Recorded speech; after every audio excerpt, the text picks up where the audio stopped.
Video ini dipersembahkan oleh Haromain, minyak terapi plus ruqyah.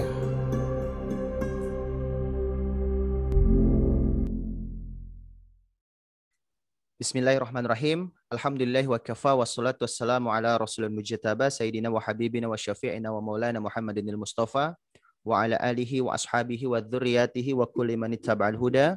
Asyhadu an la ilaha illallah wahdahu la syarikalah wa asyhadu anna Muhammadan abduhu wa rasuluhu la nabiyya wa la rasul ba'da. Qala Allah Ta'ala fi kitabihil karim, a'udzu billahi minasyaitonir rajim, wa halallahu bai'a wa harrama riba. Assalamualaikum warahmatullahi wabarakatuh. Ya, menyapa seluruh teman-teman yang ada di internet ya, yang ada di online ya. Ini saya rekam juga. Insya Allah rekaman ini mungkin saya nggak tahu kapan saya share. Yang jelasnya beruntung buat yang dapatkan ini via Zoom. Kenapa? Karena insya Allah sebentar kita ada tanya jawab sehingga bisa interaksi langsung. Sedangkan yang dapat ini cuma rekamannya, nggak ada interaksi ya. Nah, jadi insya Allah kita sebentar akan ada sesi tanya jawab. Boleh insya Allah. Baiklah teman-teman semua, selamat bergabung buat yang sudah masuk ke Zoom ini ya. Saya boleh tahu ini dari mana aja yang bergabung? Ada nama-nama baru yang saya kenal di sini. Mungkin ada yang bisa komen dulu. Silakan yang belum pernah ikut Zoom saya sebelumnya boleh komen ini dari mana ya, domisilinya dari mana. Silakan. Kita saling kenal.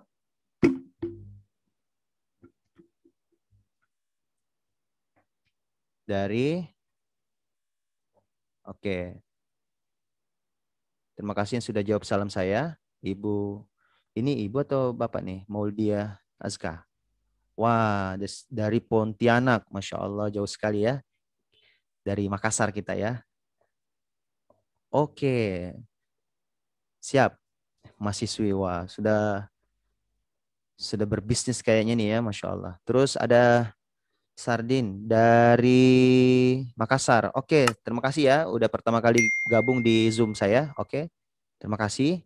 Baiklah, saya rasa ada beberapa orang lagi yang belum pernah ikut di Zoom saya sebelumnya. Nah, boleh komen silakan. Oke. Nah, sambil komen saya akan preparing ya buat teman-teman semua. Insya Allah hari ini kita akan membahas ya bagaimana kita bisa bebas dari utang ya sehingga hidup kita jadi tenang, bisnis pun bisa berkembang. By the way, boleh komen di sini siapa yang sudah punya usaha, yang sudah punya bisnis. Boleh komen. Ya, yang belum punya usaha juga boleh komen.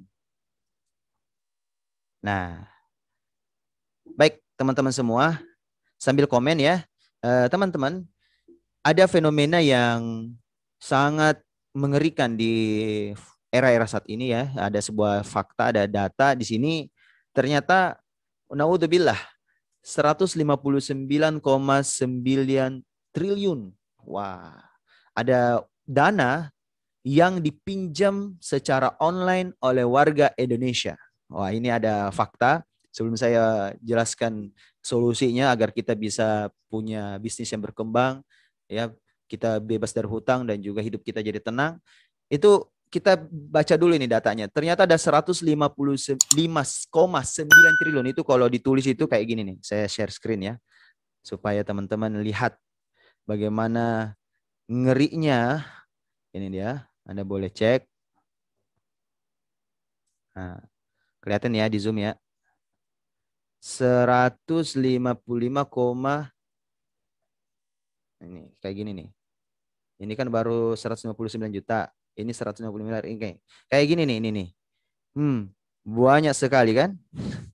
Angkanya ini besar sekali. Masya Allah, subhanallah. Kok bisa ya ada orang yang mau gitu ya sampai sebanyak ini.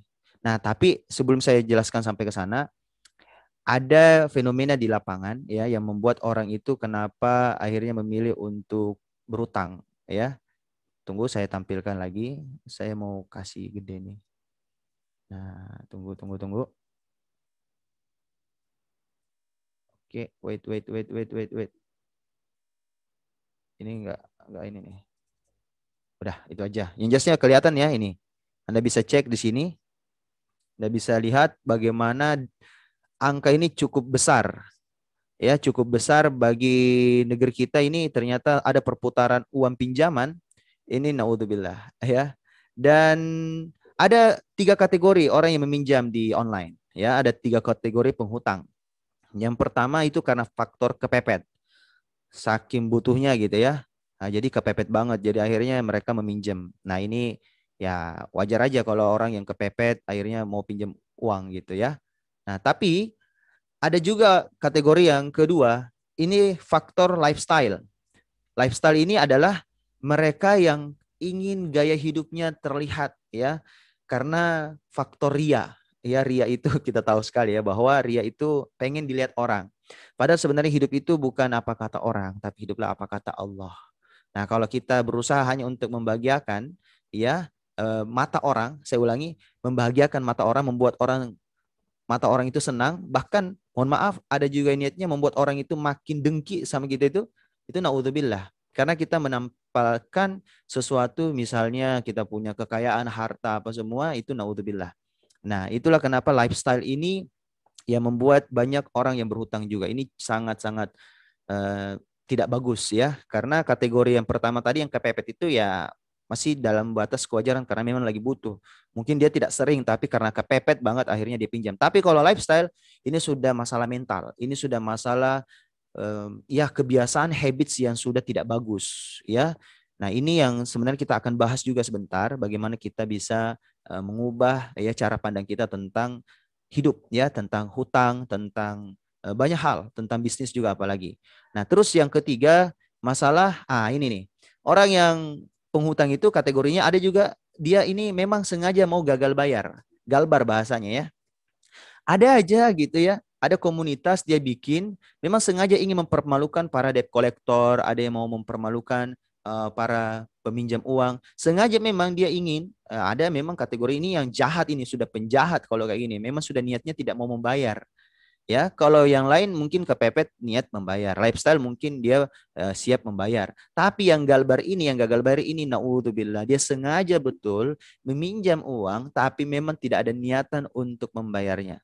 Ya, ada sebuah hadis ya yang diriwayatkan oleh Imam Bukhari dan Muslim. Rasulullah SAW bersabda bahwa barang siapa yang berhutang ya dan berniat untuk membayarnya, maka Allah akan menolongnya.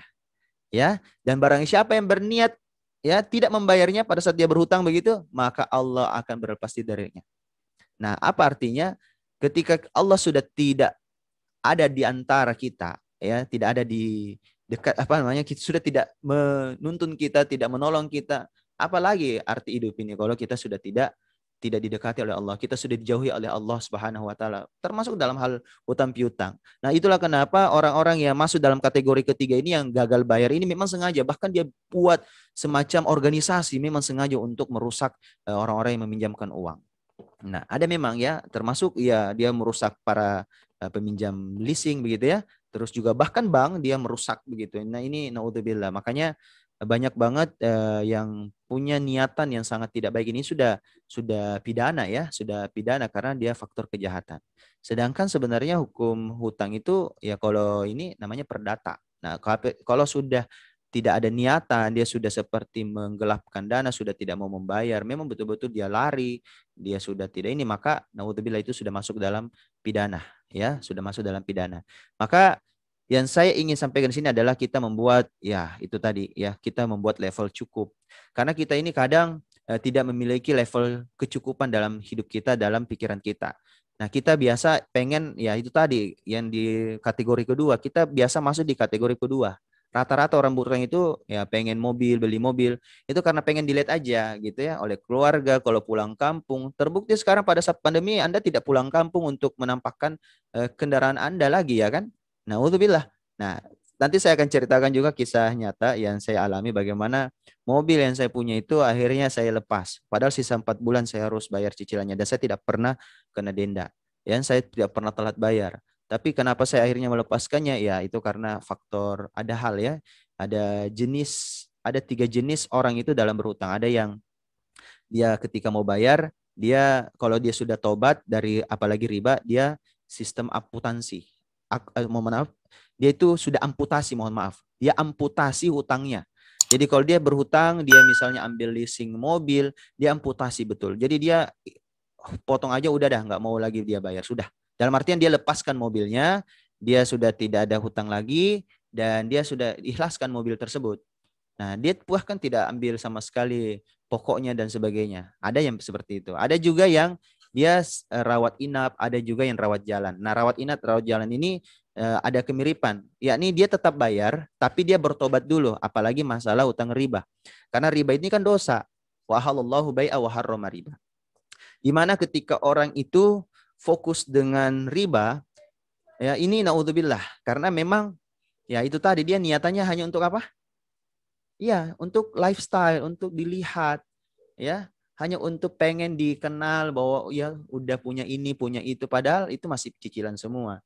Padahal sebenarnya kalau kita mau ya, kita itu pasang level standar kecukupan dalam diri, kecukupan dalam keluarga, dan penting banget untuk menyamakan persepsi dengan pasangan kita, sama orang tua, dan bahkan kepada anak-anak yang sudah anak-anak kita sudah besar. Kadang juga dari situlah akhirnya kita biasa memasang standar lifestyle. Padahal seharusnya kita itu harus punya level kecukupan, level cukup. Karena ya untuk apa gitu ya, terlalu sibuk kita ingin dilihat oleh tetangga, ingin dilihat oleh teman dan sebagainya. Ya padahal kita sendiri yang menderita, dia tidak bantu bayarkan kita cicilan kita, dia tidak bantu bayarkan kita untuk ketika kita misalnya lagi nunggak. Kan kenapa Anda bersusah payah untuk hidup dengan apa kata orang begitu? Nah, itulah sebenarnya prinsip-prinsip ini perlu kita bangun ya. Prinsip-prinsip ini perlu kita bangun. Sebelum saya menjelaskan bagaimana ada rumus agar kita bisa bebas dari hutang dan bisnis kita bisa berkembang. Nah, bahkan hidup kita malah jadi tenang. Saya pada saat lepaskan utang semua itu, alhamdulillah dengan menggunakan metode yang rawat jalan itu sama rawat inap, saya akhirnya awalnya saya pakai rawat jalan ya. Saya tobatun nasuha, saya tidak mau lagi ambil lagi kredit ya. Saya tidak mau ambil lagi pinjaman ya yang berbau riba. Nah, naudzubillah, bahkan hutang-hutang biasa pun saya tidak mau. Bahkan kepada supplier saya ketika saya misalnya ambil barang di pabrik, itu saya cash depan, saya cash keras. Saya tidak ada utang piutang sama saya punya mitra. Saya tidak ada menginginkan hal tersebut. Bahkan kepada mitra kita anjurkan untuk mereka cash keras di depan. Kenapa? Karena kita tidak mau ada hutang di antara kita. Asik. Jadi kita nggak ada hutang di antara kita. Sehingga itulah kenapa prinsip saya itu saya bayar di depan aja.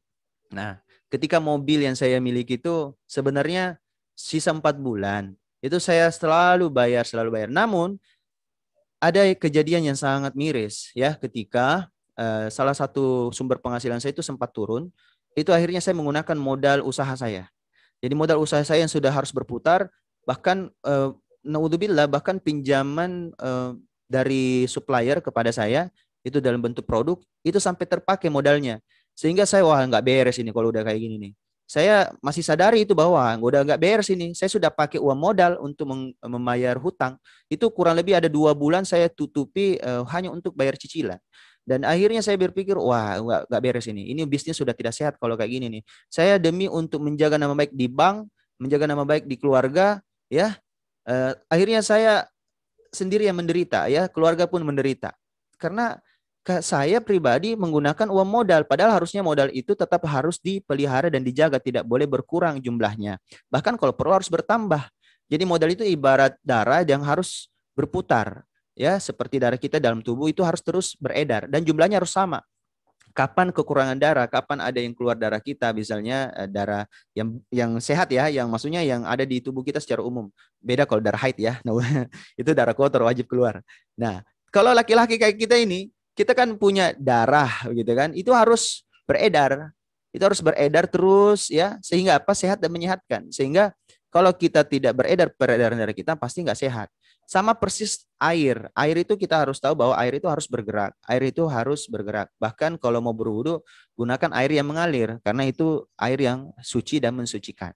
Itulah kenapa pentingnya memutarkan modal kita tanpa diganggu-gugat modal itu. Nah, akhirnya dari situlah ketika saya dulunya sudah menggunakan modal untuk membayar hutang, wah, udah habis sudah nih. Bisnis pasti udah tidak berkembang. Bisnis pasti jatuh. Karena kenapa? Kita sudah mencampur baurkan antara yang hak dan yang batil. Padahal kita sendiri yang punya masalah terhadap hutang kita, tapi kenapa kita malah membawa-bawa bisnis kita terhadap hutang kita sendiri, ya, lifestyle kita sendiri seperti kepada mobil, kepada cicilan yang lain yang kita beli gitu. Nah, akhirnya saya bilang, udah kayaknya kita harus jual ini mobil. Saya sama istri itu, ya bagaimana ya, itu agak lama. Sebenarnya udah 1 tahun sebelumnya saya sudah berdiskusi untuk gimana kalau kita lepas saja mobilnya. Ya, karena kita tahu ya, saya punya anak itu sudah hampir 3 ya. Sekarang sudah mau 4 ya. Subhanallah. Jadi waktu itu anak saya yang ketiga belum lahir, itu saya bagaimana ya caranya ya supaya tetap kita ini. Tapi ternyata saya berpikir, saya kan tinggal di Kota Makassar. Di Kota Makassar ini kan kalau masalah urusan mobil itu kan tidak mesti jadi hak milik. Yang penting hak pakai. Saya baru memahami konsep rezeki itu adalah bahwa rezeki itu hak pakai, bukan hak milik. Tolong dicatat. Rezeki itu adalah hak pakai, bukan soal hak milik. Karena ketika saya mencoba untuk berusaha memiliki mobil dengan menjadi status hak milik, tapi ternyata saya yang terseok-seok hanya untuk membayarnya walau tinggal 4 bulan, itu 2 bulan terakhir itu saya harus menggunakan modal dari usaha saya. Nah, ini sudah nggak sehat ini. Nah, akhirnya saya berpikir ya udah kita jual aja. Nah, saya jual, akhirnya istri sudah mendukung juga, dan saya berpikir bahwa kalau masalah kendaraan ya saya bisa pinjam. Ya saya bisa pinjam, dan Masya Allah, Allah kasih saya itu hak pakai banyak sekali. Motor, mobil. Saya punya motor dan mobil itu bukan punya saya. Ya, saya pakai itu ya. Jadi bukan status hak milik. Tapi Masya Allah, udah bertahun-tahun saya pakai mobil dan motor itu tanpa saya harus memilikinya. Ini resep yang luar biasa dalam hidup itu, bahwa saya menggantungkan harapan hanya kepada Allah saja. Saya tidak bergantung harapan kepada makhluk. Karena pasti kita kecewa kalau sama makhluk. Akhirnya apa? Saya berusaha untuk ya harus lepaskan semua ego itu. Saya dikenal sebagai seorang public figure, motivator. Aduh, itu kalau mau dijaga itu kita yang menderita. Saya mau jaga personal brand hanya sebagai motivator ya. Tapi untuk apa gitu? Untuk apa? Akhirnya saya mencoba melepaskan ego itu, ya, bahwa ya saya hidup ini bukan untuk menyenangkan mata orang, saya harus menyenangkan mata Allah. Ya, di mana Allah Subhanahu wa taala harus tahu bahwa saya ini sudah melepaskan dosa saya, ya, riba yang saya gunakan, dan saya meminta kepada Allah, ya Allah ampunilah hamba. Semoga hamba Engkau ampuni ya Allah, karena hamba sudah, ya itulah tadi, dosa riba, naudzubillah. Ya, sebenarnya status hutang itu sebenarnya hukumnya boleh, tapi sangat tidak baik kalau kita tidak membayarnya, apalagi sampai telat. Nah, itu makanya kita masih di kategori mungkin pertama karena kepepet. Ya, karena kepepet. Tapi kalau sudah masalah lifestyle, kami sarankan untuk hindari. Tidak perlu menyenangkan mata orang, ya. Tidak akan ada habisnya. Karena contoh HP, ya. Saya pribadi tuh kalau mau beli iPhone bisa, ya, tapi untuk apa saya senangkan mata orang? Kalau mau beli iPhone yang terbaru yang apa namanya, iPhone 12 ya, ya yang Pro gitu, ya, untuk apa? Untuk apa saya menyenangkan mata orang? Laptop saya beli, untuk apa saya menyenangkan mata orang untuk beli yang Apple? Untuk apa? Kalau saya memang butuh ya enggak apa-apa. Saya sebenarnya bisa saja beli itu. Namun saya berpikir untuk apa gitu loh. Kegunaan Android pun masih bagus kok. Saya punya dua handphone, yang satu jadi kamera sekarang ini, laptop sebagai transmitternya, dan ini HP yang selalu saya gunakan untuk berbisnis. Untuk apa gitu? Hanya gara-gara iPhone yang harganya 12-an juta, belasan juta, hanya untuk menyenangkan mata orang ketika kita berfoto kayak gini. Aduh, baru ada cermin. Hidup kok kayak gitu. Jadi serius loh teman-teman semua, kita harus punya prinsip dalam hidup, ya. Kita harus bisa memiliki jiwa introvert. Selama ini kalau kita ekstrovert hanya untuk menyenangkan orang, menyenangkan matanya, menyenangkan pendengarannya, bahkan mengundang dengki seseorang karena dia tidak senang dengan kita, paling dia akan bilang, palingan cicil. Nah, orang-orang yang kayak gitu tuh, kita mau berusaha memancing dia agar mereka, gue bisa cicil ini, padahal kita belum memilikinya sepenuhnya. Selama status hutang itu belum hak kita sepenuhnya. Karena kenapa? Bahasa leasing itu artinya, dalam bahasa Indonesia, leasing itu kan bahasa Inggris. Leasing artinya adalah sewa, leasing. Jadi bukan status hutang, ya. Jadi mohon maaf teman-teman semua, selama ini kita berpikir bahwa itu adalah milik kita, padahal bukan. Mobil yang saya sudah miliki itu sudah saya cicil 4 tahun lebih, saya cicilnya sampai 5 bulan itu, saya lepas gitu. Saya lepas dan saya jual, saya dapat profit itu selisih ada, alhamdulillah ada 50 juta. Itu saya bahkan sudah bayar utang juga. Jadi sisa berapa itu ya alhamdulillah. Tapi ternyata habis semua juga. Semuanya habis. Ya memanglah kalau faktor dosa itu akan dicuci memang sama Allah. Ya harus bayar utang, bayar ini, bayar itu, banyak banget yang harusnya dibayar. Akhirnya apa? Kita cuci bersih dosa-dosa itu, kita taubatun nasuha, dan akhirnya di tahun 2019 itu saya sudah bebas dari utang. 2019 di akhir pas sebelum Ramadan. Ramadan tahun 2 tahun lalu. Jadi saya mulai akhirnya untuk tidak mengambil hutang lagi. Saya sudah taubatun nasuha, nggak mau lagi saya udah. Ya, untuk apa gitu ya. Nah, dulu itu saya dari 2012 saya sudah mulai sebenarnya ya, ini karena mental juga ya. Ini ketika 2012 itu saya mulai berbisnis, saya itu kalau rugi boncos itu saya pasti bertanggung jawab untuk membayarnya. Ya apapun itu, yang penting nama baik tetap harus dijaga. Namun ketika kita terus ini kita malah ya kita yang tidak tenang pikiran. Mungkin kita bertanggung jawab kepada orang lain, kita bertanggung jawab sama keluarga, kepada istri sama anak. Ya tetapi kita nggak tenang, stres juga jadinya. Harusnya stres itu kita buat menjadi hal yang baik gitu. Stres itu kan ada dua, ada stres yang tekanannya baik, ada stres namanya distress. Distress ini adalah yang tekanannya negatif. Nah, stres itu tidak apa-apa. Contoh, kebanyakan orderan, sedangkan kita tidak mampu untuk melayani pembeli, itu stres juga toh, pusing. Jadi tidak ada pembeli pusing, kebanyakan pembeli juga pusing. Nah, mending kebanyakan pembeli. Karena pusingnya, stresnya bagus. Kita akhirnya berpikir bagaimana supaya kita bisa memanage tim lebih banyak ya. Terus juga dan semacam dan lain-lainnya. Tapi kalau misalnya kita nggak punya pembeli, pasti pusing, stres juga kan. Baru utang juga menumpuk. Naudzubillah. Inilah kenapa kita mesti memang memiliki prinsip untuk ya itu tadi ya memiliki level cukup. Saya akhirnya berpikir karena di Makassar saya punya prinsip itu waktu saya mulai tinggal sudah lama di Makassar gitu. Saya baru lihat fenomena ini apa namanya online ya Grab gitu atau Gojek gitu. Kita tahu bahwa itu mereka kan juga banyak yang rata-rata mohon maaf ya. Saya bahkan pernah dulu kasih pinjam ke adik untuk dia jadikan mobil saya waktu itu untuk nge-Grab ya. Enggak apa-apa saya kasih pinjam aja. Nah, saya pinjamkan ternyata memang rata-rata orang itu kejar kebutuhan itu ya mungkin karena ya itu karena pengen bayar cicilannya tapi ya biaya operasionalnya terus juga biaya servisnya ternyata lebih mahal. Nah, namun sekarang saya berpikir begini, di Makassar kan sudah banyak Grab, ada juga GoCar. Nah, mending saya karena gini murah juga ya dari Makassar. Misalnya saya dari rumah ke kemana gitu ya ngisi di wilayah Makassar saja atau ada sama anak-anak sama keluarga saya bawa nge-Grab aja murah ternyata tidak bayar parkir juga ya langsung turun di depan ini kayak dilayani seperti taksi sudah murah meriah lah. Saya berpikir ya mending kayak gini aja ya pakai Grab apalagi yang pakai Grab sekarang banyakkan cicil kita bantu aja dia supaya bisa lunas utangnya.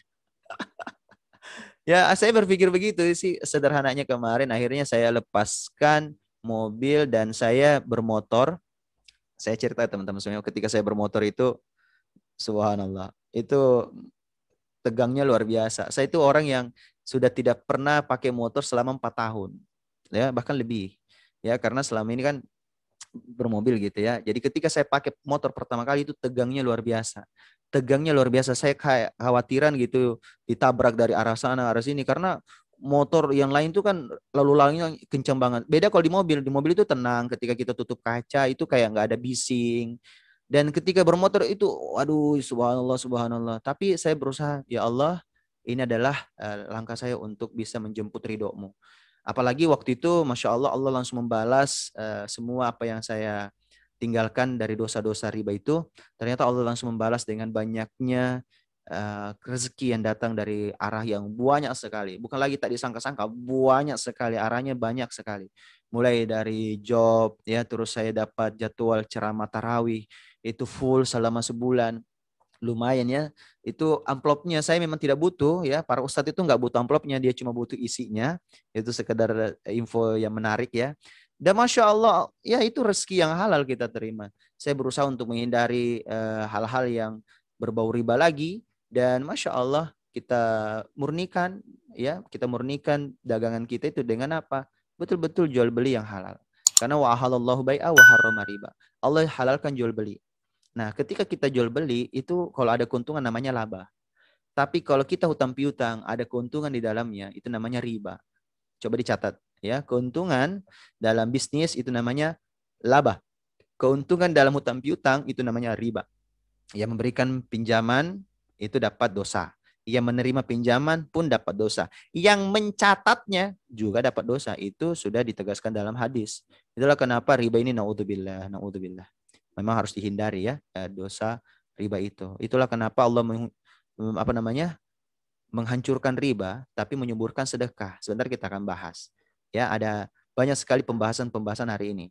Nah, itulah tadi kisah yang saya jadikan sebagai mukaddimah untuk memulai bagaimana kita menemukan rumus agar bebas hutang, bisnis berkembang, dan kita hidupnya jadi tenang.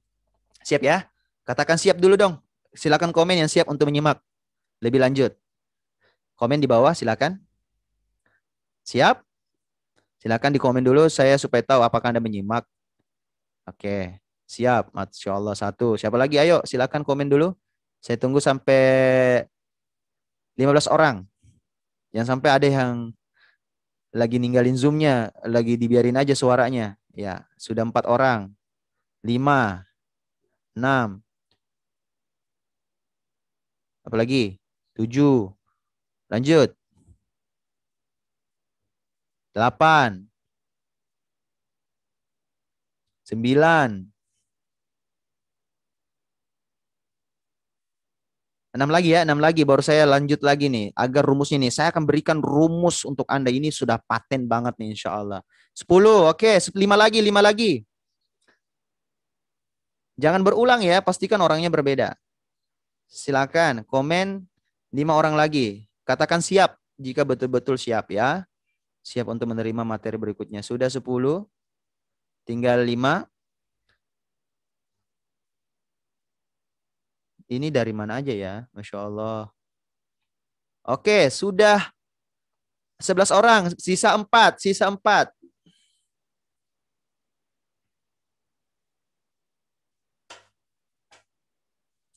Masih ada? 4 lagi. Ayo silakan. Baru saya. Oke. 3 lagi. Masya Allah. Ini namanya interaksi ya. Jangan sampai saya ini monolog. Padahal ini kan lewat Zoom. Kalau via YouTube saya bicara sendiri, saya tinggal rekam aja, tidak perlu ini. Tidak perlu interaksi. Oke, lanjut. 3 lagi. Oke, sisa 2, sisa 2. Masya Allah. 2 lagi, ayo, come on. Saya mau lihat antusias Anda dalam belajar. Karena orang-orang yang masuk Zoom itu orang-orang yang mengorbankan kuotanya ya, luar biasa. Karena kuota masuk via Zoom itu lebih berat ya dibandingkan via YouTube, karena YouTube itu kan bisa diatur setel kita punya ini ya. 2 lagi yang jawab siap saya langsung balas, saya langsung menjelaskan materinya. Ada rumus dalam kehidupan bagaimana kita bisa bebas dari hutang, bisnis berkembang, hidup pun jadi tenang. 1 lagi, 1 more, Masya Allah. Ayo silakan komen, katakan siap.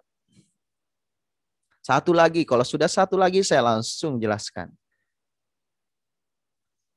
Oke.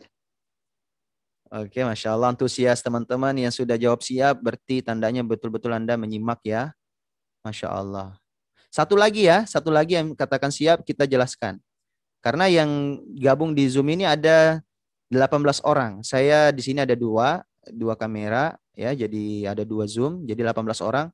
Betul-betul saya mau lihat. Dari 18 orang itu cukup 15 orang yang mengatakan siap, saya lanjutkan lagi. 1 lagi. Come on. Ayo. Jangan kasih kendor. Belajar itu memang harus ada semangat ya. Itu penting banget.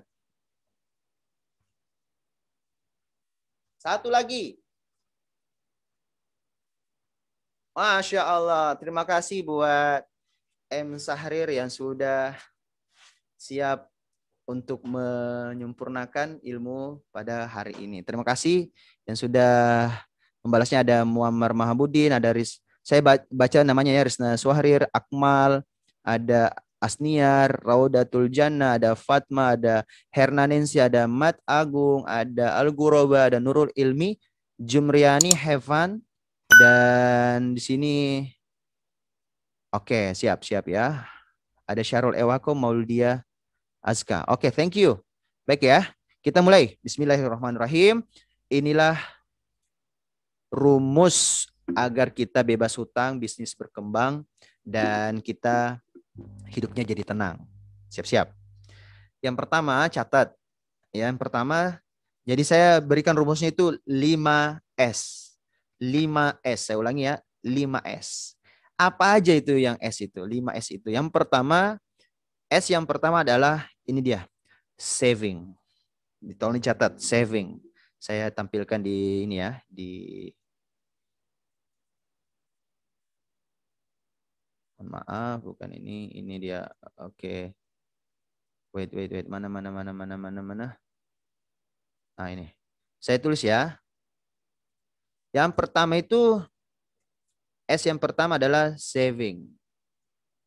Saving. Jadi agar bebas hutang itu yang pertama adalah rumusnya 5S. Tunggu dulu.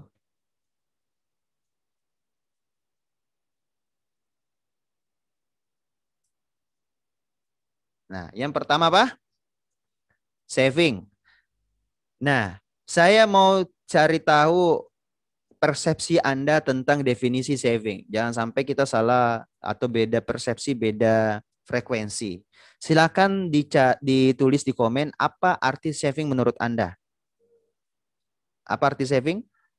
Atau saya buka satu orang untuk yang mau menjawab. Silakan raise hand yang mau memberikan penjelasan definisi daripada saving. Saya mau lihat siapa yang angkat tangan. Ada yang mau jelaskan apa arti saving? Satu orang saja. Silakan raise hand. Siapa yang raise hand ya? Oke, saya kasih kesempatan untuk Heaven. Ya, silakan. Ya, monggo. Apa arti saving menurut Anda, Pak Heaven?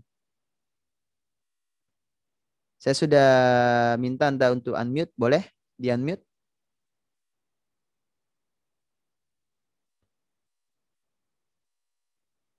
Oke, belum ada jawaban ya. Ya udah, saya beralih ke Pak Akmal. Silakan di-unmute, Pak. Saya sudah untuk unmute. Silakan yang mau menjelaskan definisi saving itu apa. Saya ask to unmute. Silakan dilepas unmute-nya. Sudah bisa dilepas?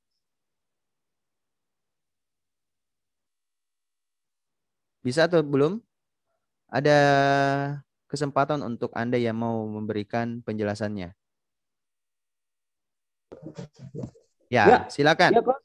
Ya. Kalau menurut pendapat saya, Coach, itu saving itu artinya menyimpan atau menabung, Coach. Menyimpan atau menabung. Oke. Dari mana, Pak? Asalnya dari mana, Pak Ahmad? Makassar, Coach. Oke, Masya Allah. Terima kasih, Pak, sudah memberikan definisi arti daripada saving ya. Ya. Oke, sama-sama. Oke. Thank you sudah memberikan penjelasannya Pak Ahmad ya. Jadi saving itu ya selama ini kita memiliki pemahaman yang rata-rata. Itulah karena kita tidak belajar bahasa kayaknya ya. Saya itu punya basic bahasa Inggris. Saya belajar bahasa Inggris sejak SD, SMP, SMA. Itu bukan belajar di sekolahnya, tapi saya belajar kursus dan yayasan yang membuat saya bisa bahasa Inggris itu yayasan dari ayah saya. Bahkan saya sampai dapat kesempatan mengajar sudah ketika sudah SMA. Saya mengajar bahasa Inggris. Disitulah saya mulai mengembangkan skill saya. Dan sampai kuliah itu saya sudah mengajar sampai anak-anak, bukan lagi anak-anak ya, bahkan para senior saya ajar. Senior saya di kampus, saya ajar bahasa Inggris. Nah, ternyata definisi saving selama ini kita salah arti dan salah persepsi. Kenapa teman-teman? Karena saving itu bukan berarti menyimpan. Ya, bukan menabung. Saving itu artinya berhemat. Nah, tolong dicatat. Berhemat. Jadi ketika kita salah persepsi, maka akan salah dalam eksekusi. Salah frekuensi, salah persepsi, akhirnya dalam eksekusi pasti pun akan salah. Karena selama ini kita hanya menabung, karena banyak yang mengatakan bahwa menabung pangkal kaya. Padahal yang mengajarkan kita pun belum kaya. Jadi sebenarnya berhemat itu adalah sebuah gaya hidup yang dimana kalau nggak butuh jangan beli, walau dia semurah apapun. Kalau mahal dan butuh boleh dibeli karena memang butuh. Seperti misalnya anggaplah handphone atau kamera. Seorang YouTuber mungkin sangat butuh ya kamera yang bagus untuk menampilkan ya sesuatu yang bagus. Itu butuh kebutuhan memang karena sesuai dengan profesi. Atau misalnya mobilitas yang tinggi. Itu membutuhkan sesuatu yang mungkin lebih barangnya lebih mahal. Itu enggak apa-apa. Tapi karena keinginan yang dimana memang tidak sesuai dengan apa namanya kebutuhannya akhirnya menjadi gaya hidup. Sama persis ketika saya waktu itu memilih untuk misalnya nih ya, mohon maaf. Saya waktu itu sebelum saya menjadi apa namanya belum mengembangkan usaha lebih besar, itu saya dulu sering ngisi ya banyaklah seminar ya. Itu waktu itu saya masih sering pinjam mobil. Mobilnya siapa? Mobil orang di rumah. Saya sering pinjam dan tapi karena mobil juga sering dipakai orang lain, saya akhirnya butuh untuk memiliki mobil. 4 tahun itu bagus, tetapi ternyata selama 4 tahun itu tiba-tiba job saya sudah tidak ada yang berdatangan, ya. Akhirnya mobil itu ya kayaknya sepertinya nggak dibutuhkan lagi. Walau mungkin anak-anak saya butuh ya, tapi ternyata saya sudah tinggal di kampung. Saya tinggal di kota Makassar yang aksesnya itu sudah banyak sekali kendaraan lalu lalang. Dan akhirnya saya memilih untuk apa? Ya lepaskan mobil tersebut. Apa artinya? Apa artinya? Bahwa kalau memang sudah tidak butuh, ya jual aja. Jadi saya mulai untuk menghindari gaya hidup itu. Jadi saving itu berhemat. Daripada saya harus bayar cicilan terus, jadi saya mending lepaskan. Jadi saya memilih savingnya itu adalah melepaskan barang-barang yang saya sudah tidak perlukan lagi. Apalagi dia menjadi nilainya liability. Saya ulangi, liability. Kenapa liability? Karena kita keluarkan lebih besar daripada apa yang dia hasilkan. Apa yang dia hasilkan. Jadi saya mending lepaskan saja. Apalagi di masa COVID ini kita tahu bahwa kita jarang keluar rumah, ya kenapa mempertahankan sesuatu yang sebenarnya tidak perlu dipertahankan. Jadi berhemat. Berhemat ini juga berarti memang kita tidak boleh boros. Nah, gaya hidup boros itu naudzubillah itu bagian dari mubadzirin. Innal apa namanya itu dibenci apa namanya? Innal mubadzirina kanu ikhwanus syayatin. Itu ada ayatnya ya bahwa sesungguhnya mubadzir itu adalah kawannya setan. Iya, iya, iya, iya. Dan setan itu ada dua wujud. Wujudnya manusia dan wujudnya jin. Jadi jangan sampai kita jawab aja sendiri ya. Apa artinya bahwa kita memang perlu untuk berhemat. Kita perlu berhemat. Jangan sampai kita gara-gara gaya hidup ya, kita tidak berhemat. Jadi boros ini sangat sangat penting untuk dihindari. Nah, tipsnya adalah begini. Saving ini perlu kita sisihkan berapa persen dalam penghasilan kita. Karena kita pasti sudah punya penghasilan. Ya, orang yang berhutang itu adalah orang yang sudah punya penghasilan, tetapi karena pendapatannya kurang, pengeluarannya lebih banyak, akhirnya dia berhutang. Betul begitu? Rata-rata sih gitu. Nggak mungkin lah orang berhutang kalau pemasukannya lebih besar daripada pengeluarannya. Rata-rata yang berhutang itu adalah ketika pengeluaran lebih besar daripada pemasukan. Sehingga diinjek pakai apa? Pakai dana orang lain. Dana pihak asing yang bukan milik sendiri. Asing ini kan tidak mesti negara lain ya. Tapi kan juga dari luar rumah. Itu sudah asing. Dana asing masuk ke dalam negara kita, rumah tangga kita gitu. Nah, ini injek terus. Akhirnya apa? Kita ini punya darah ini semuanya adalah hutang. Naudzubillah. Jadi kita harusnya saving, kita harusnya berhemat.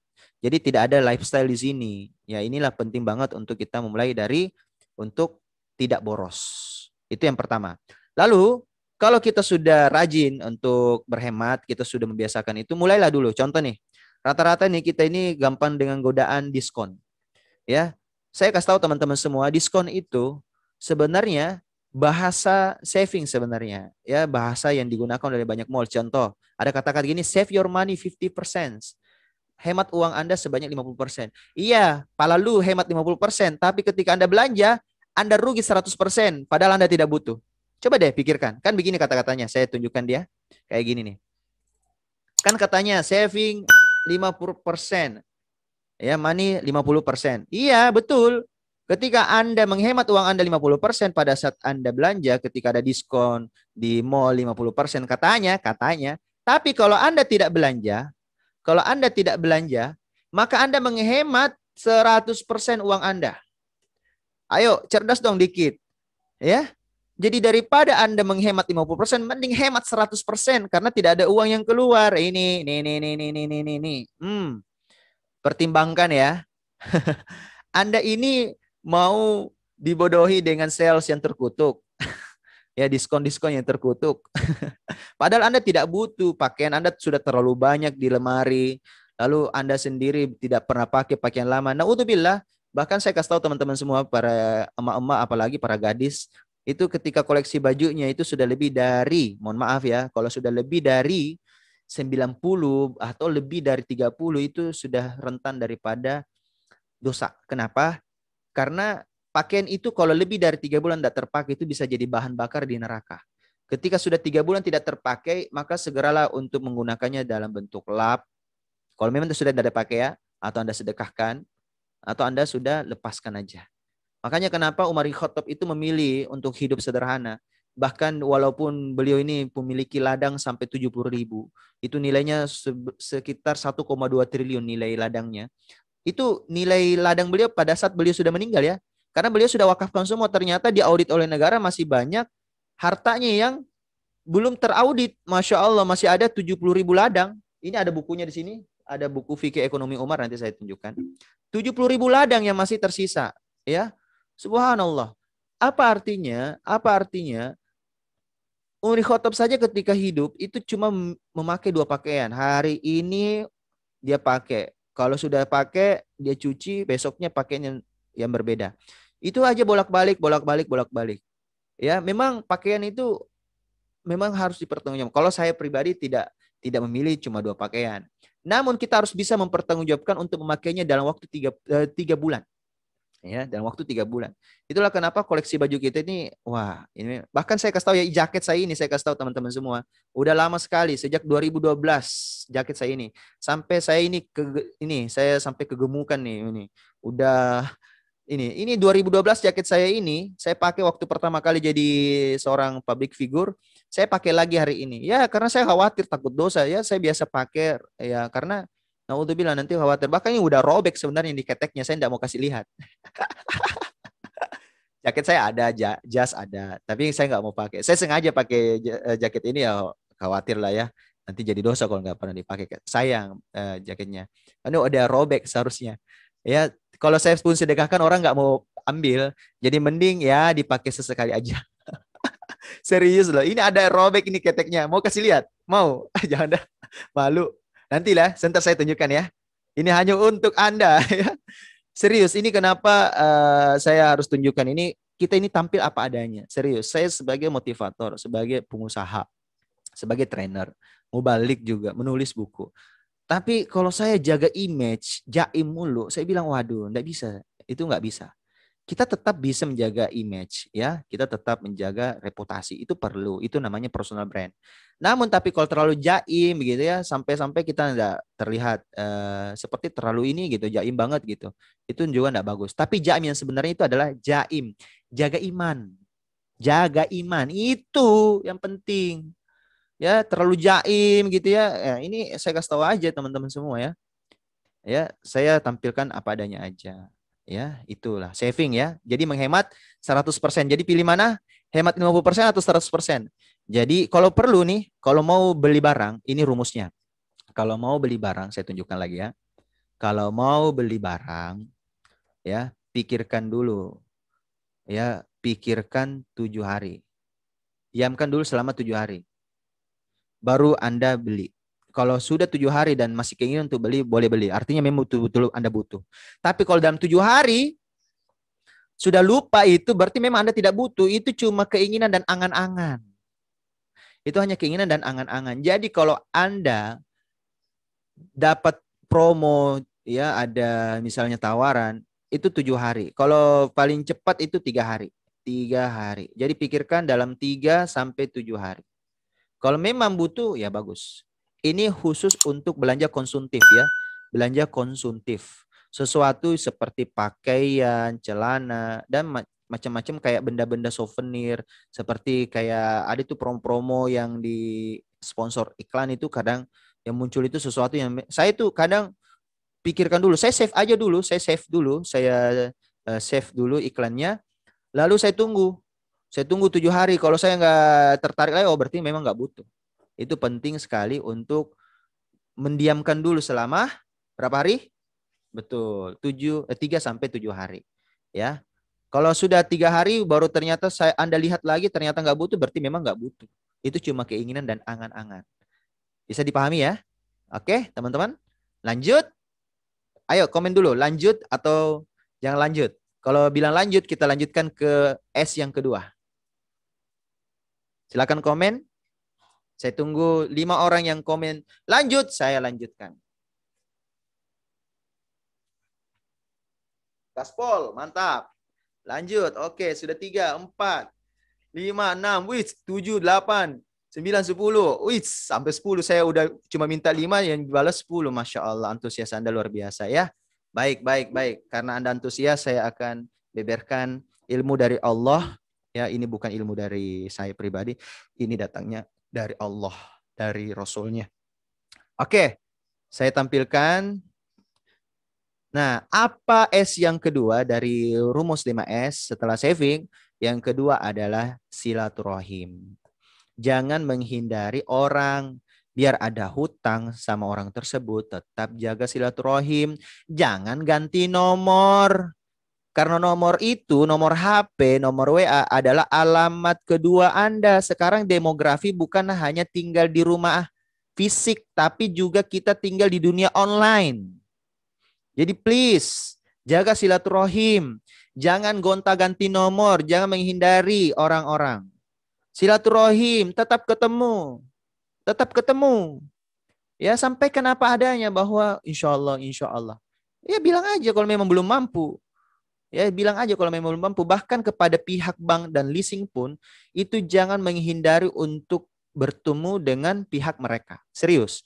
Bahkan orang-orang bank itu ketika misalnya kita ada hutang gitu, itu memang mereka lebih senang kalau kita itu selalu mau untuk diajak bernegosiasi, senang untuk diajak komunikasi. Silaturahim tetap harus Anda niat membayar, tidak boleh dihindari. Kapan Anda menghindari? Nggak bisa.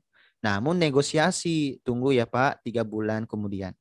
Lebih bagus Anda sebut 3 bulan daripada Anda bilang insya Allah pekan depan. Padahal Anda tidak sanggup untuk bayarnya pekan depan. Tapi kalau misal Anda kasih waktu saya 3 bulan. Ya, tetap silaturahim, tetap ketemu. Jadi tolong saya tetap akan bertemu dengan Anda, bertemu dengan Bapak, bertemu dengan Mas, Ibu, ya dalam ya setiap waktu kalau kita ketemu. Tapi tolong 3 bulan kemudian baru tagih saya lagi. Mungkin ada apa? Ceritakan saja apa adanya. Ceritakan. Makanya kita itu kalau berhutang itu naudzubillah ya, silaturahim itu biasa putus. Memang ya, saya kasih tahu ya, kalau sudah masalah uang itu sudah terlihat tuh sosok aslinya seseorang. Itulah kenapa penting banget persahabatan itu dijaga. Jangan sampai gara-gara uang kita rusak. Ya, kita rusak. Itulah kenapa kita harus menjaga reputasi. Reputasi ini dijaga dengan silaturahim. Karena Rasulullah pun menjanjikan barang siapa yang dipanjangkan umurnya dan dilapangkan rezekinya. Bayangkan ya, dan dilapangkan rezekinya. Jadi utang kalau ndak ada uang kan ada rezeki yang lain Allah kasih. Ya, dilapangkan rezekinya, dikasih peluang, ada usaha, ada bisnis, ada produk yang mantap untuk dijual. Akhirnya apa? Itu bisa memudahkan kita untuk bayar hutang. Dan Masya Allah, ketika kita tetap silaturahim, tetap bertemu, ya. Bahkan kalau perlu teman-teman semua, ini rumusnya ya. Silaturahim itu bahasa lainnya adalah, saya tulis dulu, tunggu. Nah, saya kasih kecil dulu yang ini. Ya. Jadi bahasa lain silaturahim itu adalah silaturahim. Bahasa lainnya adalah networking. Networking. Oke. Without network, saya ulangi teman-teman semua, without network, karena teman-teman ini kan pebisnis. Without network sama dengan not work. Nah, jadi lihat baik-baik teman-teman semua, silaturahim itu adalah networking, membangun jejaring, membangun pertemanan, membangun persahabatan. Ya, tidak melulu hanya masalah uang di sini, tidak melulu hanya bahas uang. Ya, tapi kita bahas tentang ide, tentang gagasan, tentang dakwah. Banyak hal di sini kita bisa bahas dengan orang-orang yang kita ini. Kalau perlu target setiap hari ketemu orang baru, 2 orang baru. Ya, jangan sampai dari orang baru itu dapat rezeki. Kita nggak pernah tahu. Saya pribadi teman-teman semua ketika saya silaturahim, saya itu sering dapat banyak banget jadwal ceramah. Baik ceramah tarawih, ceramah subuh, khutbah Jumat. Masya Allah, gara-gara networking ini, saya dipertemukan rezeki yang teramat besar dalam hidup saya. Ya, bahkan Masya Allah banyak tim saya juga merasakan dampaknya. Nah, gara-gara networking ini saya bertemu, ya, saya bertemu dengan produsen, ya. Salah satu produk yang saya jual itu, Masya Allah, ternyata produknya laris banget. Dan ketika saya jual itu produk, ternyata kenceng banget dibandingkan produk saya sebelum-sebelumnya. Saya tetap jual produk saya sebelum-sebelumnya, saya banyak produk. Namun ketika saya networking, saya tidak menutup diri, saya tidak antipati terhadap tawaran peluang. Saya yeskan aja, saya terima tawarannya, ya. Tapi ya, kita tetap harus pikirkan juga. Ketika saya ditawarkan itu, saya dapat produk. Apa produknya? Mungkin teman-teman penasaran. Begini, lihat baik-baik. Siapa yang sudah punya usaha? Lihat ya. Sudah punya bisnis? Belum punya? Kalau belum punya, ya ada ini. Gara-gara saya membangun networking, Masya Allah, Allah kasih. Lihat baik-baik ya. Kalau belum punya bisnis, lihat baik-baik. Watch.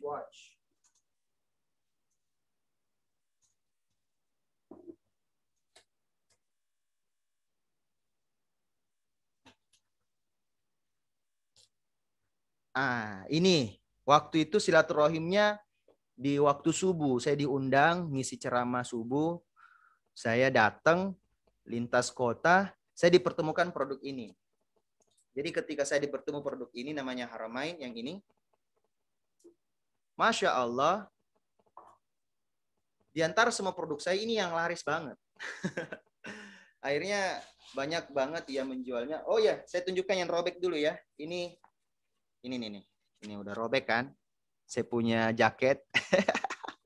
Apa adanya, tampil apa adanya. Ya. Nah, inilah waktu itu silaturahim. Mungkin Anda mau lihat dengan sempurna ini. Kelihatan ya. Nah, jadi teman-teman semua, waktu itu saya ditawari dengan cara pakai Ustadz. Saya diminta pakai, saya pikir parfum, saya kasih gini gaya tangan saya, ternyata harus gaya gini. Jadi cara pakainya beda. Jadi dia dihirup, ternyata enak banget. Saya pakai dan Masya Allah setelah saya pakai begitu, saya pasti berpikir kayak gini. Sepertinya ini saya diajak jualan juga nih.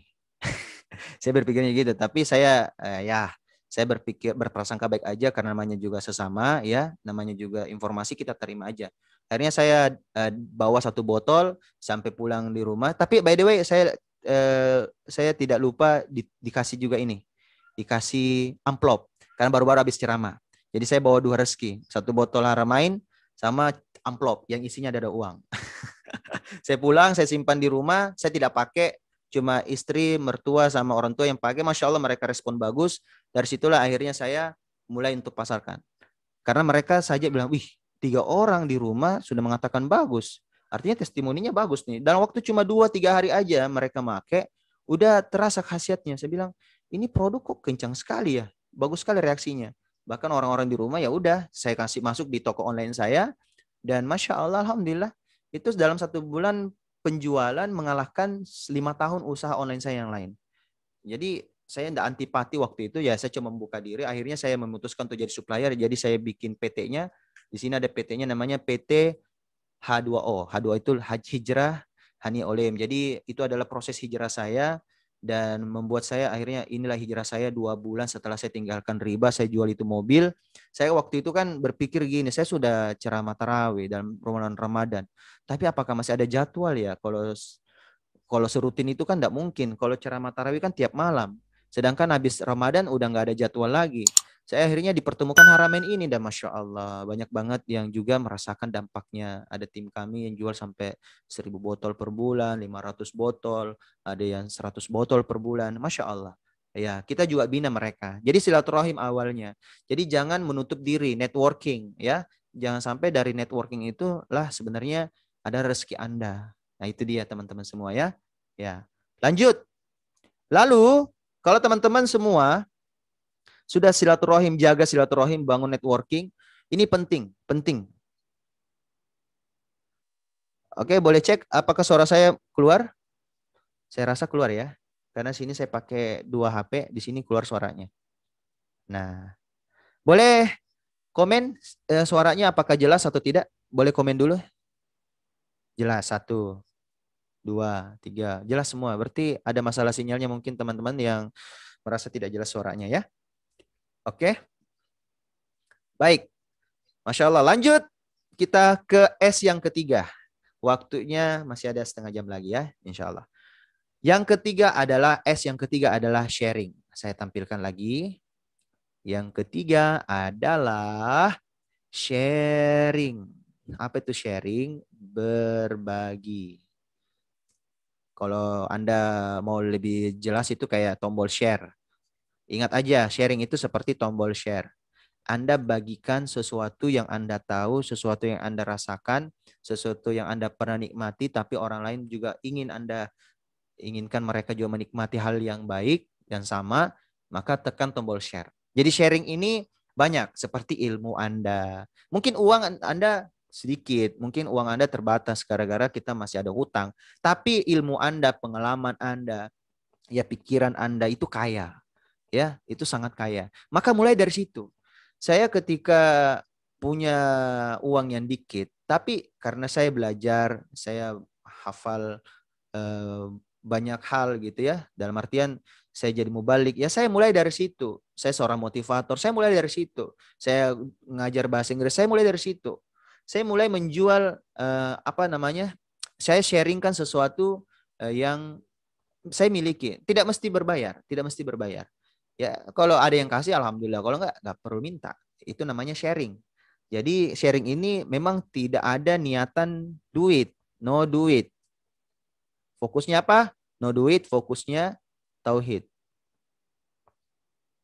No duit tapi tauhid. Ya. Kenapa tauhid? Justru sharing ini memancing rezeki Anda yang sesungguhnya. Karena Anda menggantungkan betul-betul harapan Anda kepada Allah. Bayangkan loh ya, Anda sedang dalam kondisi banyak utang. Anda kondisi lagi terjerat hutang. Lalu Anda harus berbagi. Anda bagikan. Seperti ada kisah teman saya namanya Dewa Eka Prayoga. Itu utangnya itu 7,7 miliar. Tapi diminta oleh gurunya untuk menulis agar banyak orang terhindar dari hutang. Kan lucu. Dia punya utang 7,7 miliar tapi diminta oleh gurunya untuk membagikan rahasia, dan bukan rahasia sih, bagaimana cara untuk menghindari hutang. Dia yang sedang punya hutang dan dia berusaha sedang bayar. Ya, tapi ternyata dia diminta untuk berbagi. Karena kan kita sudah tobat, jadi bagikanlah tobatan itu. Saya ketemu beliau waktu tahun 2014 ya, 16 ya. Itu beliau masih punya hutang. Sisa berapa miliar waktu itu ya. Sudah terbayar lah, lumayan. Jadi beliau aja walau masih banyak utang tetap berbagi. Jadi jangan sampai kita merasa bahwa nanti berbagi itu pada saat sudah tidak ada hutang. Tetap sharing, tetap berbagi. Tetap Anda berdiskusi, berkomunikasi, tetap membagikan pengalaman, ilmu yang Anda miliki. Karena kenapa? Penting banget kita pahami bahwa sharing ini adalah dakwah. Saya ulangi, sharing ini adalah dakwah. Bisnis itu pilihan teman-teman semua, tapi dakwah itu wajib. Sharing itu dakwah. Jadi dakwahkanlah bisnismu, tapi jangan mendagangkan, jangan membisniskan dakwahmu. Saya ulangi, bisniskanlah jangan membisniskan dakwahmu, tapi dakwahkanlah bisnismu. Ya, Bisnis ini kan banyak seperti ilmu kita. Itu kita mendakwahkan, kita syiarkan. Tapi jangan sampai kita membisniskannya. Ya. Jadi dakwah ini wajib. Sedangkan bisnis itu pilihan. Banyak orang balik-balik. Di mana dia malah menjadikan bisnis itu seperti kewajiban. Padahal itu pilihan. Karena ada orang memilih untuk tetap jadi PNS, jadi ASN, jadi karyawan. Itu banyak pilihan untuk dalam mencari nafkah.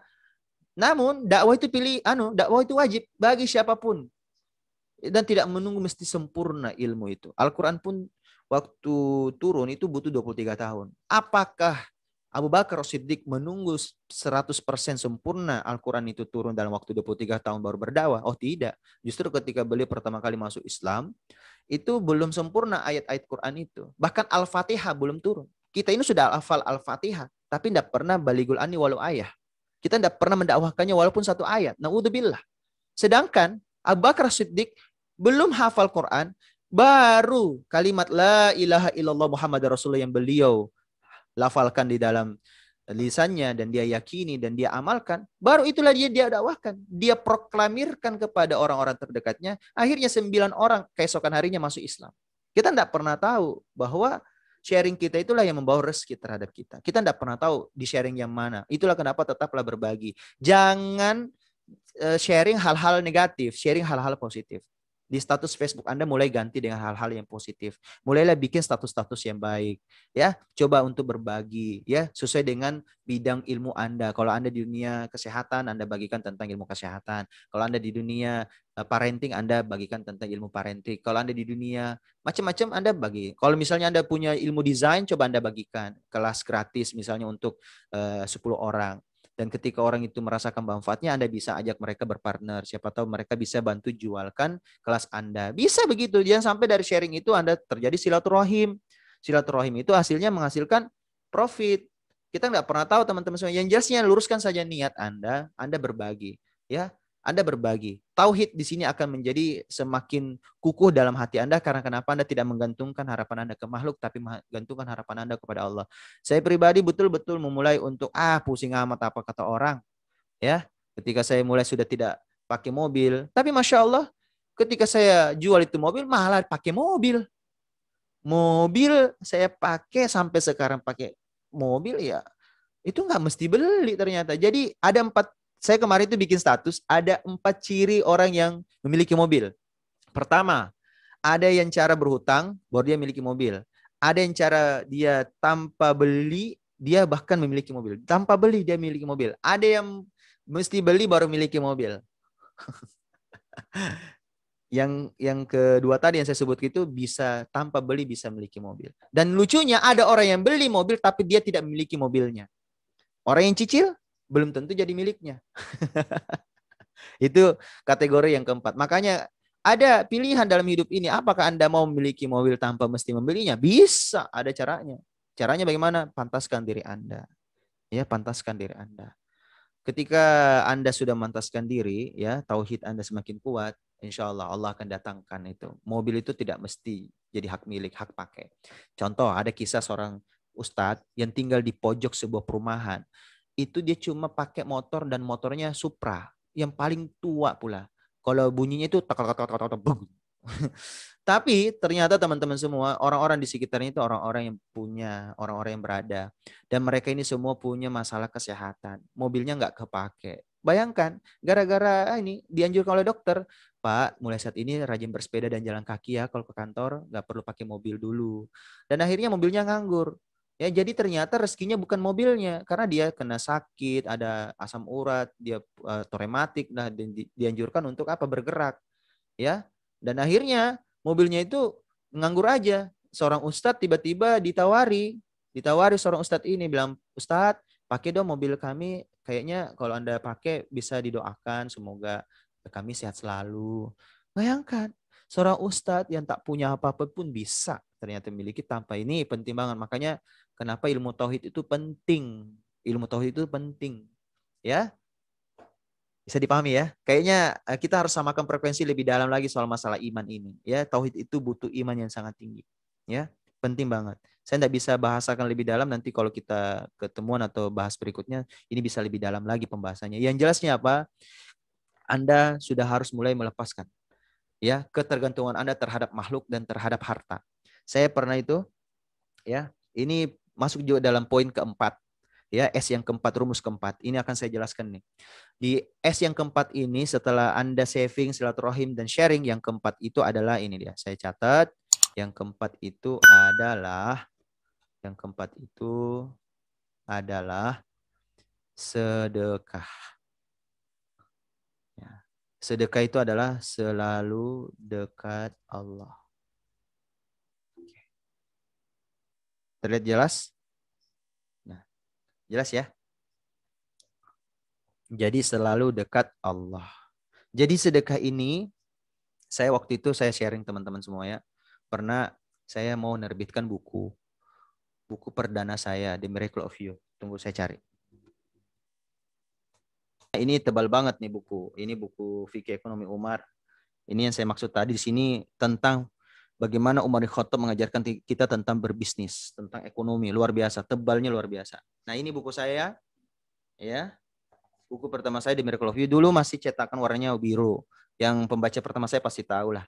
Yang jelasnya teman-teman semua, menerbitkan buku ini tidak punya modal. Saya akses ke Gramedia waktu itu masih mepet deh. Masih belum ketemu. Walaupun sebenarnya saya sempat ditawari oleh Gramedia untuk terbitkan buku di sini. Namun saya punya paman, itu punya penerbitan, ada percetakan. Ya, tergolong murah sih untuk mencetaknya. Namun saya tidak punya modal dan akhirnya saya butuh tambahan biaya percetakan. Nah, Masya Allah waktu itu malam-malam saya ikut sebuah ceramah yang dimana di situ mengajarkan untuk bersedekah. Saya kasih tahu teman-teman semua, saya ada dompet itu, dompet saya. Dompet saya itu isinya tinggal 100.000 tambah uang kuno yang saya koleksi. Saya akhirnya berpikir, saya coba untuk menghilangkan ketergantungan saya terhadap makhluk dan juga terhadap harta. Karena tauhid itu adalah ketika Anda tidak menggantungkan apapun hati Anda kepada siapapun hati Anda kecuali kepada Allah Subhanahu wa taala. Akhirnya uang di dompet itu kosongkan. Saya mencoba untuk kosongkan, tidak ada apapun di dalam dompet. Sudah tidak ada uang sama sekali. Itu kejadiannya di tahun 2012. Saya coba membuktikan kekuatan sedekah itu. Akhirnya, Masya Allah, bayangkan ini kejadian. Subhanallah. Itu uang setelah saya sudah sedekahkan, bahkan sudah tidak ada lagi. 5 menit kemudian tiba-tiba ada telepon. Ada telepon dari teman, "Dek, di sini udah ada uang nih." Ya. Sudah ada uang nih, silakan datang. Saya dapat duit dan itu Masya Allah bisa terbitkan buku. Wih, saya bilang 5 menit terjawab dan saya betul-betul kosongkan pikiran betul untuk apa? Untuk coba menggantungkan harapan kepada Allah. Dan alhamdulillah saya sudah mulai untuk meyakini bahwa sedekah itu adalah jalan hidup. Ya, supaya hidup tenang, bisnis berkembang, dan Masya Allah kita bisa hidup jadi tenang ya, dan kita bisa bebas hutang. Nah, buat yang punya hutang, kalau punya hutang, rumusnya kalau sedekah itu adalah, ini dia, 20% dari penghasilan Anda. Saya ulangi, 20% dari penghasilan Anda. Contohnya kayak gini. Kalau penghasilan Anda, saya ulangi ya, penghasilan Anda misalnya berapa? Anggaplah 100% ya. Dari 100% uang Anda itu, maka sisihkan untuk sedekah minimal banget 10%. Saya ulangi, minimal 10%. Tapi kalau mau keajaiban, 20%. Contoh gaji Anda 10 juta, 1 juta, terserahlah. Yang jelasnya Anda yang tahu penghasilan masing-masing. Profit Anda berapa. Kalau Anda bisnis jualan online, maka Anda lihat dulu dari profit Anda. Kalau profit Anda per item produk Anda itu misalnya 50.000 atau 30.000, maka 10% itu adalah 3.000. Kalau 20% berarti 6.000. Anggaplah 30.000 ya. Contoh ini ya. Contoh saya buat dulu yang baru. Contoh studi kasusnya Anda punya Profit 30.000 per botol. 30.000 per botol. Oke. Anda mau sedekahkan 10%, berarti 3.000. Sedekahnya 3.000. Kalau mau keajaibannya 10%, sedekah 10%, berarti 3.000. Tapi pilihan yang bagus itu sedekah 20%. 6.000. Nah, kalau Anda mengamalkan ini, maka Allah akan membalas minimal 10 kali. Ini hitungan-hitungannya ya, kalau berbisnis dengan Allah. Karena sedekah itu seperti bertransaksi langsung dengan Yang Maha Kuasa. Seperti Anda sedang meminjamkan uang Anda di jalan Allah. Dan Allah itu kalau mau membayar hutang, mau membayar pinjaman itu, pasti dia berikan yang lebih. Dan tidak ada riba karena Anda bertransaksi dengan Allah. Beda dengan sesama manusia, tidak boleh ada unsur ribanya. Tapi sama Allah Anda pinjamkan, Allah bayar lebih. Inilah kenapa memilih minimal 20%. Tapi waktu itu saya sedekahnya berapa persen? 100%. 100%. Jadi habis waktu itu uang yang tinggal di dompet.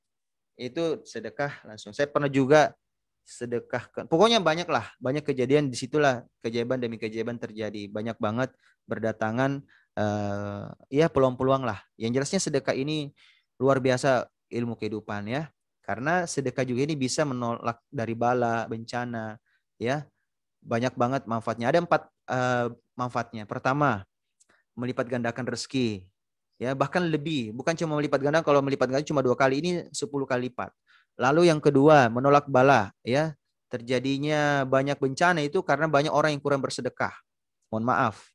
Ya, yang ketiga, dia asuransi.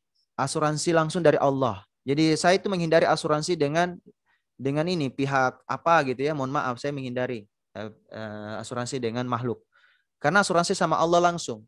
Allah yang jaga kita. Ya, dari penyakit dan sebagainya. Lalu yang yang keempat, dia juga untuk apa? Supaya kita bisa menyembuhkan banyak-banyak penyakit. Nah, sedekah ini penting. Itulah kenapa konsep di Haramain itu setiap botol juga itu disedekahkan.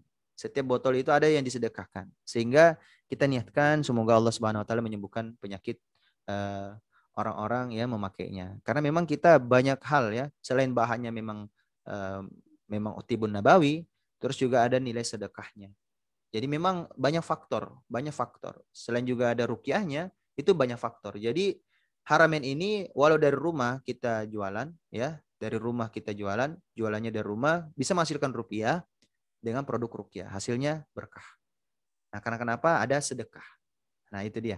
Jadi itulah kenapa saya memilih konsep sedekah ini dengan cara seperti itu. Ya, kalau saat ini saya bersedekah dengan cara seperti itu dan mengajak teman-teman yang lain untuk bersedekah. Jadi tim kami ya, customer kami itu juga kita niatkan sedekahnya dari setiap botol profit itu. Misalnya harga jualnya ini kita tahu harga jual Haramain ini misalnya sekian. Itu sudah ada yang kita sumbangkan untuk kaum duafa dan untuk pembangunan pesantren. Kemarin alhamdulillah kita sudah kunjungi pesantren kita ada di Bone.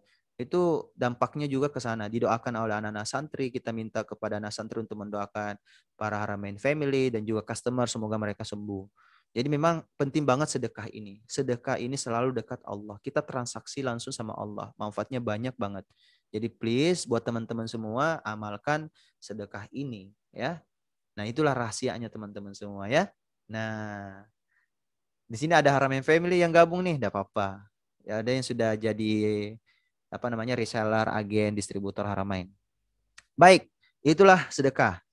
Nah, sekarang teman-teman semua, yang terakhir, ya sisa 7 menit. Ya, saya minta teman-teman komen dulu apakah mau lanjut. Silakan komen di bawah, lanjut. Yang terakhir, silakan komen dulu.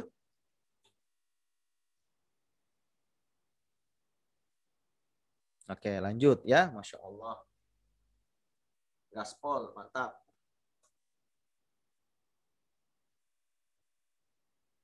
Nah, oke. Baik, lanjut ya, Masya Allah. Oke, banyak banget ya komen. Thank you. Ya, baik.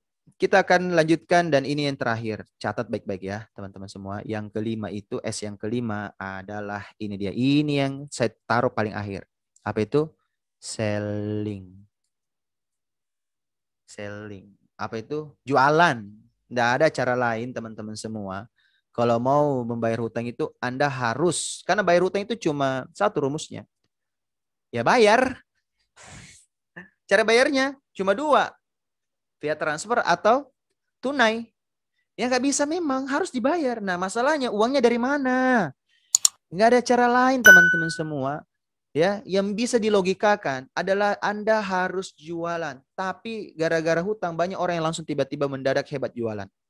Tanpa mentor, tanpa ilmu. Bayangkan ya, dia bisa jual banyak hal. Rumahnya dia jual.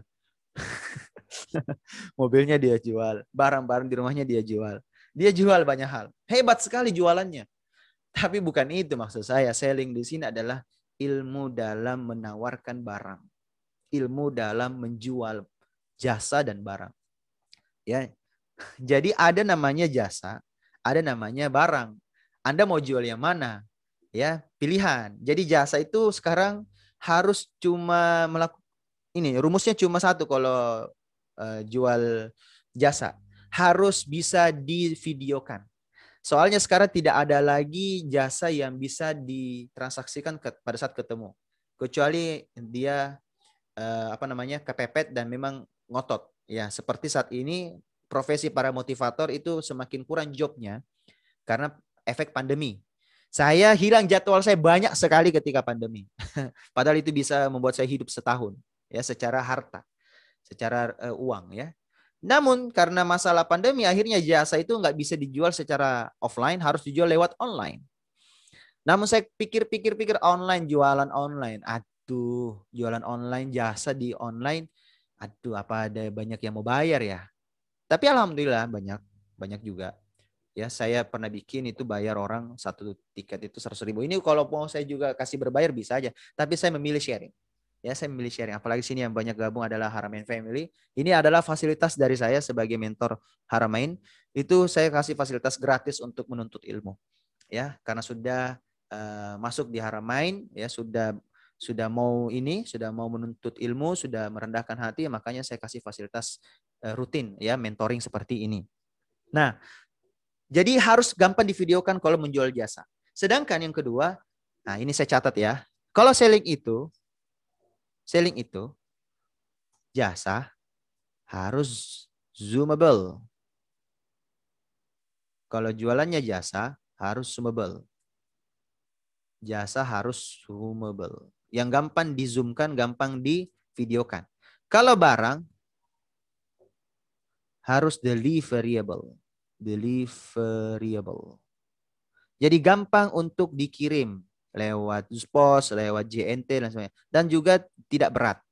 Kapan ini berat? Ya, maka ongkos kirimnya berat. Itulah kenapa teman-teman semua saya memilih jualan barang itu yang kecil-kecil kayak gini nih. Ini nih. Haramain itu ada dua pilihan. Ada yang kecil, ada yang besar. Ini pas 1 kilo kalau 4 botol besar, ini 6 botol kecil. Kalau botol kecil itu 20 botol. Jadi ringan, marginnya tinggi, lumayan. Keuntungannya lumayan. Itulah kenapa kalau jual barang itu cari yang ringan, terus juga profitnya tinggi, ya, perputarannya bagus. Jangan sampai jualan panci. Kalau jualan panci kapan beli lagi nih pembeli yang lama? Ya, karena ada riset teman-teman semua, 6 kali jauh lebih gampang menjual ke pembeli lama dibandingkan mencari pembeli baru. Saya ulangi, 6 kali jauh lebih gampang menjual ke pembeli lama dibandingkan mencari pembeli baru. Itulah kenapa kita menjual produk habis pakai. Kenapa teman-teman semua ini bisa habis dalam waktu sebulan paling lama. Jadi bulan depan beli lagi toh? Beli. Karena Masya Allah, Alhamdulillah repeat order cukup kencang di sini. Ketika repeat order, orang beli lagi dan kita dapat profit lagi. Itulah kenapa penting sekali cari barang yang tepat, selling barang yang deliverable, yang gampang aksesnya ketika dikirim via pos, JNT, JNE, Tiki dan macam-macam. Ya, saya tidak ada kerjasama dengan mereka, ya, saya tidak dibayar.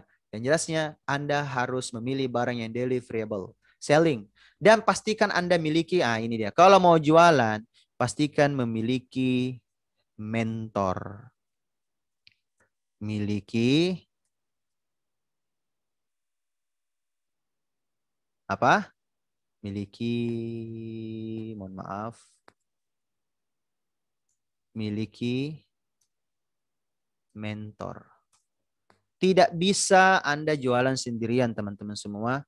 Tidak bisa Anda coba-coba sendiri, teman-teman. Harus ada mentoring. Alhamdulillah, setiap orang yang gabung di Haramain itu langsung pecah telur di hari pertama. Langsung dapat pembeli di hari pertama jualan. Jadi tidak perlu basa-basi, langsung dapat pembeli. Karena memang kita aksesnya memang gampang sekali untuk jualannya. Itulah kenapa cari mentor. Itu sampel dari saya. Tapi di bisnis teman-teman juga kalau memang gampang ya itu dia. Caranya adalah Anda kalau mau berbisnis tidak mesti sama saya, Anda mesti sama Haramain, ya. Anda boleh cari usaha yang memang ada mentornya. Kalau nggak ada mentor, hati-hati. Khawatir Anda gampang sekali palu gada gitu. Akhirnya banyak sekali barang yang harus Anda jual, baru barang tersebut numpuk, ya. Kasihan juga sih. Kasihan juga rumahnya, ya. Karena kenapa? Numpuk barang tidak terjual. Itulah kenapa pentingnya ada mentor yang membimbing Anda untuk jualan. Nah, itu teman-teman semua. Jadi selling ini ada ilmunya. Selling itu yang penting kuncinya adalah nah ini dia. Harus zoomable, mohon maaf. Harus zoomable kalau dia jasa, sedangkan deliverable kalau dia barang. Ya. Jadi insya Allah lah, kalau seperti itu gampang sekali jualannya. Terus miliki ilmu dalam penawaran. Nah, buat teman-teman yang tidak jago copywriting, buat teman-teman tidak jago desain, kita sudah siapkan itu semua. Ada desainnya, terus ada skripnya. Jadi Anda tidak perlu capek-capek ngetik.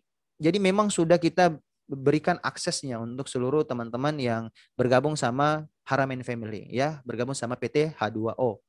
Jadi itulah teman-teman semua kenapa penting banget untuk kita memiliki mentor, ya. Ada banyak usaha seperti teman saya di Bandung seperti Kandewa, itu Kandewa juga bagus banget tuh. Saya bahkan menjadi salah satu mitranya. Walaupun bukan saya pribadi, istri saya misalnya jualan skincare-nya BR, itu bagus banget tuh.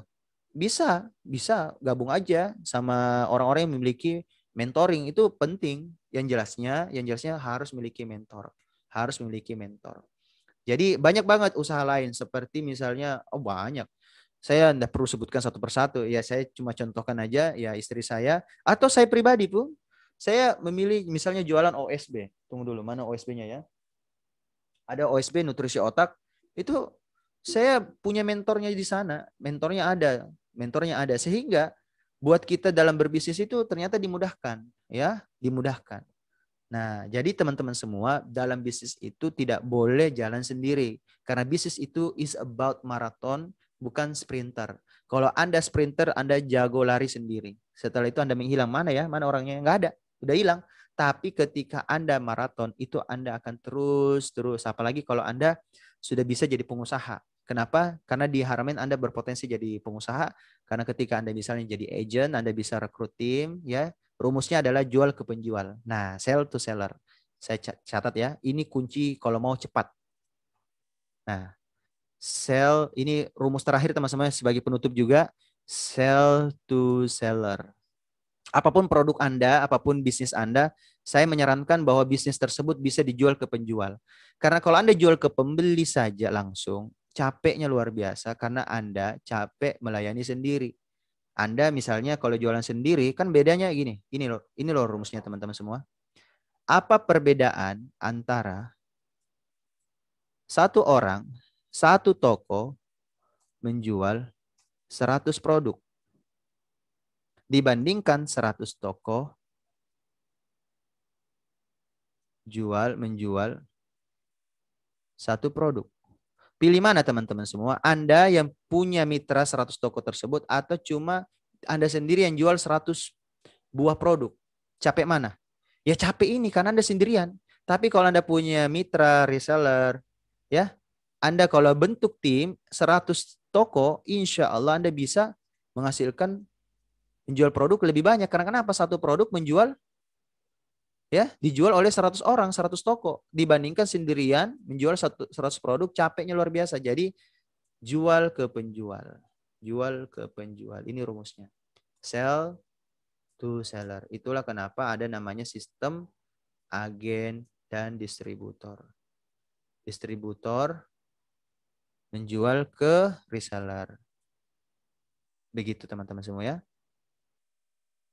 Jual ke reseller.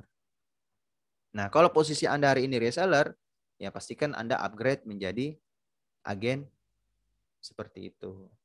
Ya, itu teman-teman semua. Kita akan buka sesi tanya jawab sekitar 10 menit ya. Kita mulai. Buat siapa yang mau bertanya boleh, silakan. Nah, jadi ini adalah rumusnya ya. Saya tunjukkan lagi supaya teman-teman paham ya. Jadi agar bebas hutang rumusnya ada 5S. Sambil persiapkan pertanyaannya, boleh diketik juga ya. Jadi yang pertama saving 100%. Saving itu artinya berhemat. Jadi 100% Anda menghemat uang Anda kalau Anda tidak belanja hal-hal yang Anda tidak butuhkan. Kalau sebelum belanja pikirkan dulu 3-7 hari sebelum memutuskan membeli. Karena kenapa? Itu penting banget. Lalu yang kedua silaturahim sama dengan networking. Jadi without network sama dengan not work. Ya, bertemulah dengan 2 orang baru setiap harinya ya, atau Anda saling save nomor di WA, itu cara baru untuk networking hari ini. Lalu yang ketiga sharing, berbagi. Minimal pakai tombol share hal-hal yang positif. Terus pastikan untuk sharing itu tidak ada niatan hanya duit semata, tapi niatnya adalah tauhid. Menguatkan iman Anda supaya bergantung sama Allah Subhanahu wa taala, bukan menggantungkan harapan Anda kepada makhluk. Dan sharing ini juga bermakna adalah dakwah. Itu yang ketiga. Lalu yang keempat sedekah. Karena sedekah itu akan membuat Anda bisa mendapatkan banyak pertolongan demi pertolongan. Karena sedekah selalu dekat Allah. Sedekah setiap detik berkah. Jadi sisihkan ya minimal banget ya 20% ya dari penghasilan Anda, pendapatan Anda. Itu yang keempat. Lalu yang kelima, selling. Selling ini harus jasanya ya, kalau dalam bentuk jasa dia harus gampang divideokan, gampang untuk dijual dalam bentuk DVD, kaset, boleh seperti itu. Ya. Lalu yang kedua, kalau bentuknya barang dia harus gampang dikirim, deliverable. Seperti misalnya contohnya Haramain yang saya sebutkan tadi ya. Lalu yang ketiga, miliki mentor. Pastikan Anda mentor apapun usaha Anda hari ini, tidak mesti di Haramain, tidak mesti sama saya, Anda harus miliki mentor. Lalu yang keempat, sell to seller. Pastikan Anda memiliki penjual yang menjualkan barang Anda. Ibaratnya Anda ini sebagai grosirnya. Jadi Anda jual ke toko-toko, yang di mana toko-toko mengambil barang lewat Anda. Dan toko-toko tersebut menjual langsung ke end user, bukan Anda. Kalaupun Anda menjual ke end user, boleh juga. Tidak ada masalah. Sell to seller, sell to customer. Itu penting banget. Jadi itulah rumus 5S agar bebas hutang, bisnis berkembang, hidup pun jadi tenang. Silakan yang mau bertanya, ada berapa orang tadi? Oke, saya berikan ke M. Sahrir ya. Silakan. Saya ask to unmute. Silakan Pak. Dilepas unmute-nya. Yang teman-teman yang lain boleh ketik juga. Boleh sambil saya bacakan sebentar pertanyaannya. Baik. Assalamualaikum warahmatullahi wabarakatuh. Waalaikumsalam warahmatullahi wabarakatuh. Oke, terima kasih Ustadz atas kesempatannya. Ya, sama. Terkait di sedekah Ustadz. Oke. Ini pertanyaannya seperti ini. Ini kita sedekahkan, apakah pendapatan yang kita punya, yang kita miliki, pendapatan yang sudah kita miliki,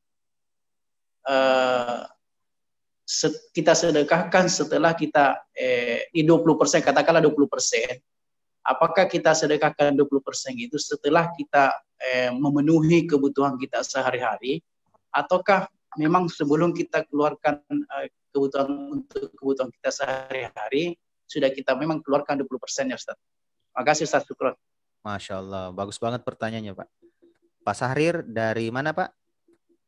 Kota ya, mana? Dari Pangkep Ustaz. Masya Allah. Oke, siap Pak. Saya jawab ya. Saya izin mute dulu. Silakan di mute Pak. Thank you. Baik. Jadi begini rumusnya teman-teman semua. Saya tampilkan lagi ya. Nah, jadi gini. Rumus terbaik dalam bersedekah itu adalah, nah ini dia, saya tunjukkan dulu. Wait. Oke. Nah, new slide. Nah, gini. Rumusnya begini teman-teman semua.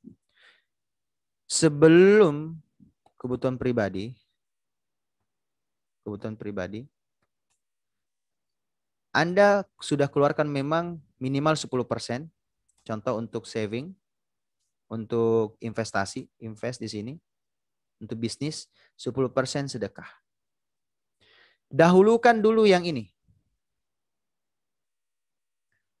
Karena ketika Anda mendahulukan contoh, yang mana duluan? Belanja dulu untuk pribadi atau tabung dulu?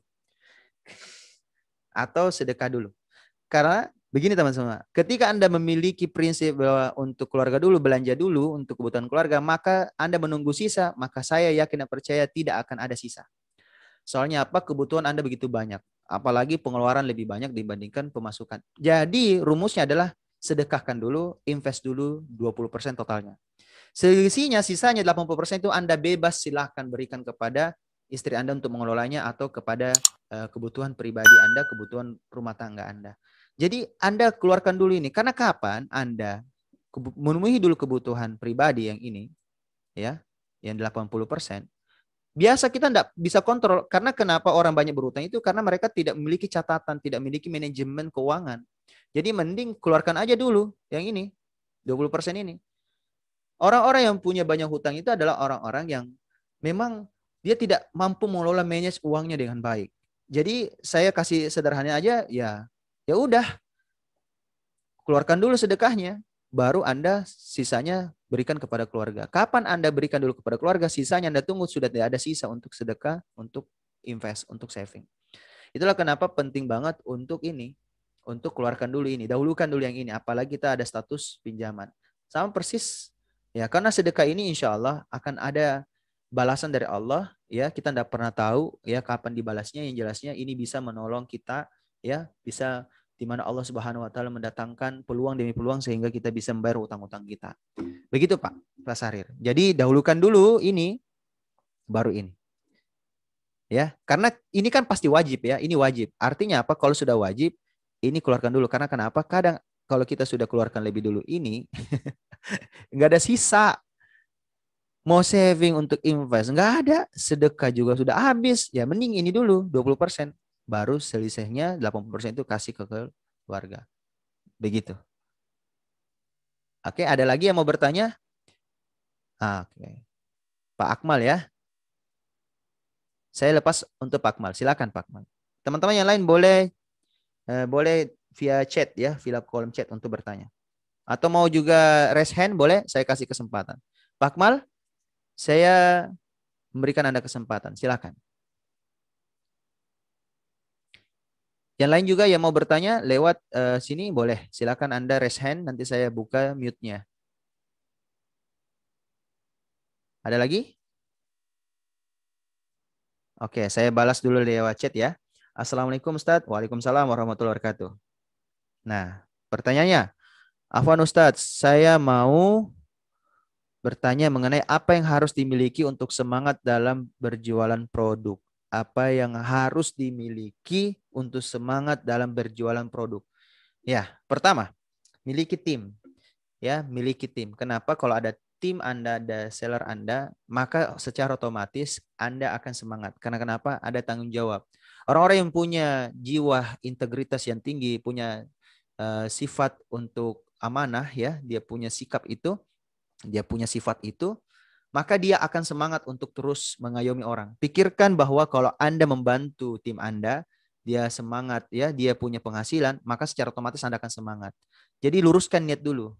Ya, jualan itu adalah, nah, terus bagaimana kalau kita cuma statusnya reseller? Paham ini, jualan itu adalah aktivitas menolong orang. Tapi uniknya kita dibayar. Nah, secara tidak langsung kita pasti semangat. Karena semangat orang itu ada dua. Dia pakai rasa, dia pakai rasio. Rasio itu karena dia orientednya pada profit, sedangkan rasa itu dia oriented pada menolong orang. Ya udah, kita gunakan dua motif ini. Kita menolong orang, bagusnya kita dibayar. Itulah hakikat jualan.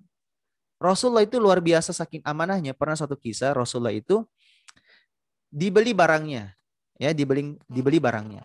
Dan orang yang beli barangnya itu bilang, tunggu saya dulu ya, sebentar saya mau ada kunjungan dulu. Barangnya dijaga oleh Rasulullah dan luar biasanya orang yang beli itu tidak datang. 1 hari kemudian tidak datang. Besok lusa tidak datang. Sampai 3 hari baru datang. Dan Rasulullah masih ada di tempat yang sama, di tempat jualannya dan tidak bergeser sedikit pun. Dia tetap di sana. Bayangkan.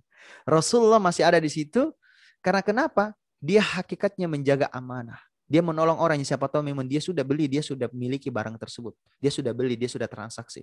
Dan orang ini bertanya, kamu masih di sini sampai sekarang? Bilang, iya. Saya tunggu Anda, ini barang Anda. Barulah dia kasih Rasulullah kasih kepada pembelinya. Masya Allah. Jadi kenapa kita harus semangat dan berdagang? Karena itulah sunnah Nabi. Ketika kita mengikuti sunnah Nabi, maka perekonomian dalam sebuah wilayah, sebuah negara itu akan semakin bagus. Ya, dan kita harus tahu bahwa 9 dari 10 pintu rezeki adanya pada perdagangan, adanya pada bisnis. Kalau kapan kita menghindari dagang, kita menghindari bisnis, maka kita sama dengan menutup pintu-pintu rezeki buat orang lain. Jangan sampai lewat kita ada banyak orang yang bisa jadi reseller, banyak orang yang bisa jadi tim Anda dan mereka akhirnya menemukan jati dirinya, menemukan pendapatannya lewat kita. Ya, rezekinya sebenarnya ada jalurnya lewat kita, tapi kita tidak membuka diri, ya, kita membatasi diri kita, membatasi potensi diri kita, akhirnya apa, orang-orang itu tidak mendapatkan potensi rezekinya lewat kita. Maka itulah kenapa bentuk syukur kita kepada Allah Subhanahu wa taala memaksimalkan potensi, ya, yang ada dalam diri kita. Minimal potensi pada HP kita. Di HP kita ini berpotensi menghasilkan uang. Kenapa Anda tidak bersyukur atas nikmat Allah ini? Allah kasih HP Anda bukan untuk update status galau, tapi update status yang mengandung kebaikan. Status jualan di WA marketing, di status story. Jualan itu adalah aktivitas menolong orang. Ya, ada etikanya juga dalam berjualan. Nanti itu akan ada pola-pola berikutnya buat yang masuk dalam sesi mentoring, ya, seperti itu Pak Mahdi. By the way, Pak Mahdi ini persis nama mertua saya. Iya, tapi bukan Mahdi Hanif, ya. Untung saya ini, ya, tidak grogi kalau mertua saya yang bertanya, aduh, janganlah, ya. Ada lagi yang mau bertanya? Silakan, saya kasih waktu lagi. Ya, yang mau raise hand boleh, masih ada waktu. Ya, 5 menit lagi lah, insya Allah baru kita closing statement, ya. Satu lagi silakan. Mau chat boleh, ya, boleh juga raise hand, boleh juga angkat tangan. Oke, saya buka untuk Pak Ahmad Akram. Silakan Pak Ahmad. Ya.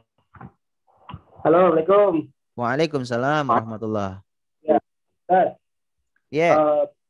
Bagaimana mengelola atau memanajemen satu usaha yang sifatnya berkelanjutan, Ustaz?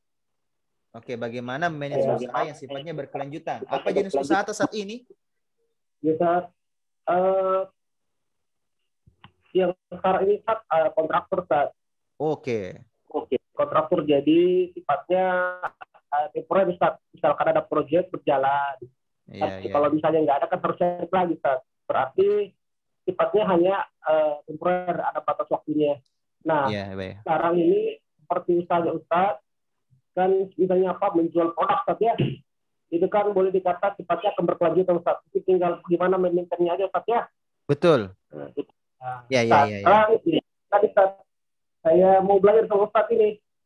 Bagaimana misalkan mengelola satu usaha atau manajemen satu usaha yang sifatnya berkelanjutan dan bisa dikembangkan, Ustaz. Sifatnya berkelanjutan dan bisa dikembangkan, insyaallah. Itu aja, Ustaz. Insyaallah, Ustaz. Afwan, sama-sama. Masya Allah. Amin ya rabbal alamin. Jazakallahu khair atas pertanyaannya. Baik, bagus banget pertanyaannya. Jadi bagaimana memanage usaha supaya berkelanjutan. Jadi ada guru saya, namanya Pak Jaya Setiabudi. Beliau penulis buku The Power of Kepepet sama kitab Anti Bangkrut. Wah, keren banget tuh buku. Saya baca waktu tahun 2014 kalau saya nggak salah ingat. Jadi di buku itu tertulis bahwa kita itu harus memiliki cash flow, bukan cuma by project. Karena ada 5 jenis cash flow, ya, keuangan yang mengalir. Pertama ada namanya penghasilan harian, ya. Jadi ada namanya penghasilan harian, ada namanya penghasilan harimau, yang masif, ada yang pasif. Nah, tapi saya jelaskan cash flow-nya dulu. Ada yang cash flow-nya harian, ada yang cash flow-nya pekanan, ada yang cash flow-nya bulanan, ada yang cash flow-nya semesteran, ada yang cash flow-nya by project, ya. Dadakan begitu, seperti kontraktor misalnya pada saat ada project baru ada. Nah, kita itu, bisnis itu sebagai pengusaha, kita harus memiliki mental bahwa tidak mesti satu jenis usaha saja, ya. Nah, usaha itu bisa dibuat banyak sebenarnya. Namun harus ada namanya delegasi kepada tim manajemen. Contoh, jualan online, ya. Kita bisa memiliki admin, tim CS, customer service, dan misalnya tim yang bisa mengelola.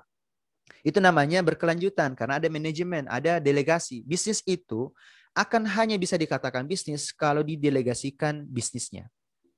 Kalau masih kita yang terjun di lapangan, ya, maka kita akan selamanya masih akan terus untuk fokus kepada satu bisnis dan akhirnya kita tidak sempat untuk membuka unit usaha yang lain.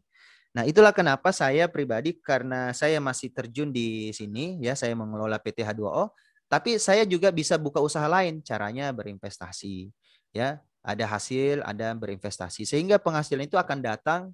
Contoh, saya bersyirka di salah satu restoran, terus ada ayam broiler yang saya invest, ada yang penghasilannya per 3 bulan, ada yang penghasilannya per 2 bulan, jadi setiap 2 bulan ada cash flow masuk. Investasi. Jadi makanya saving itu adalah invest.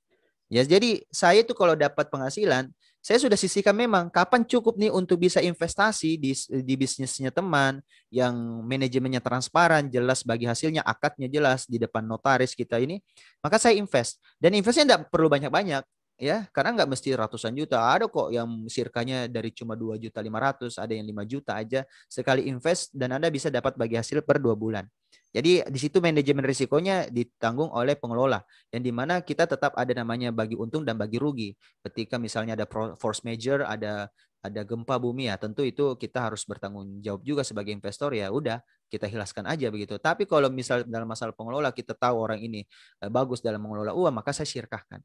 Insya Allah saya juga akan bikin syirkah juga, ya, saya akan bikin syirkah juga.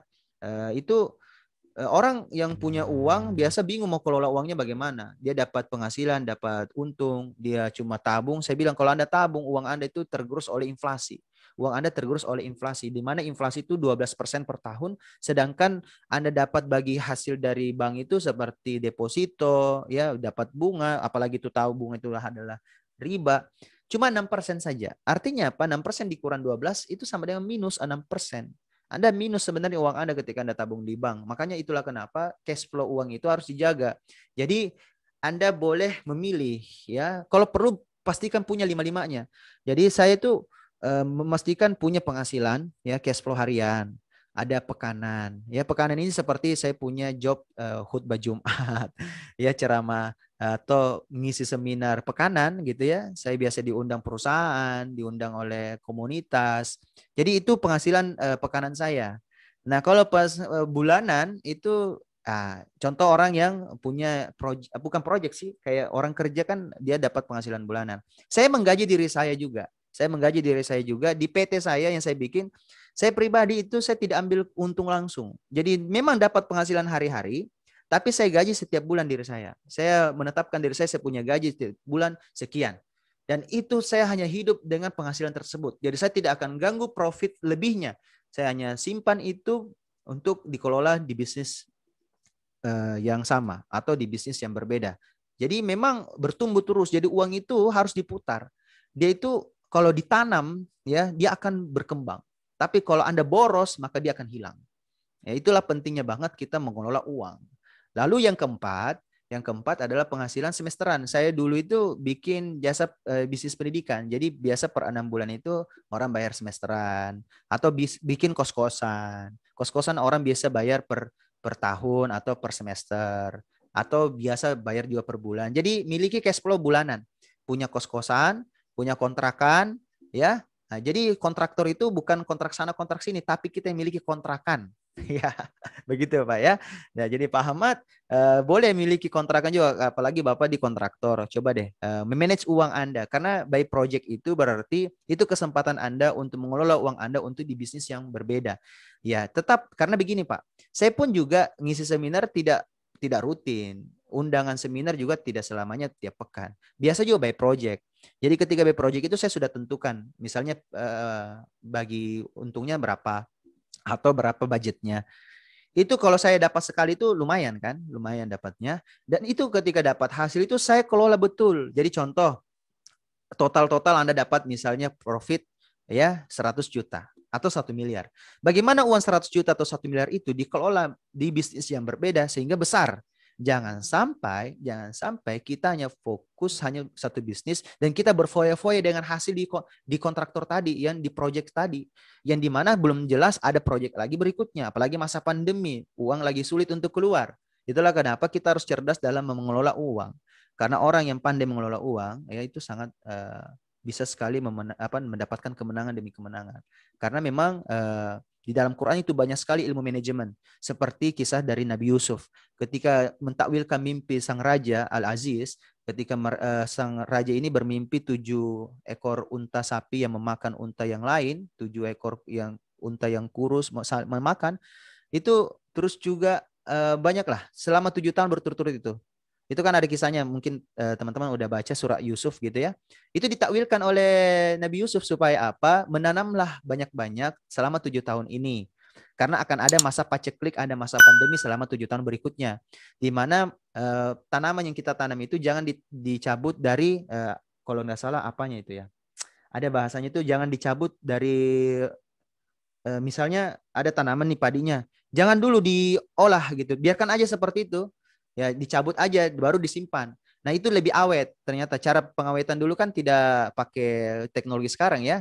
Nah cara pengawetan dulu itu walaupun 7 tahun itu masih awet di dalam gudang. Nah itulah manajemen. Jadi kita harus mempersiapkan diri di masa-masa yang kita tidak pernah tebak. Kita nggak pernah tahu, kita nggak pernah tebak pandemi ini datang di tahun 2020, betul? Itulah kenapa kita mesti invest, kita mesti sedekah. Karena sedekah menolak bala bisa mencegah kita dari kebangkrutan. Dan juga invest itu bisa bagaimana mengelola uang sehingga kita tidak satu kali saja begitu ya. Karena by project itu cuma sesekali, tidak seterusan. Namun juga kontraktor bisa jadi bisnis yang berkelanjutan dengan cara apa? Anda harus membangun sistemnya. Nah untuk membangun sistem ini ada polanya tersendiri Pak. Nanti kapan-kapan kita bisa diskusi soal itu ya. Namun saya pribadi bukan kontraktor ya. Tapi dulu pernah kontrak sana, kontrak sini. Satu lagi mungkin ya, atau sudah ya? Atau ada yang mau via chat, boleh? Oke. Kalau sudah tidak ada, saya akan lepas mute-nya dan saya rasa cukup ya teman-teman semua. Boleh teman-teman lepas.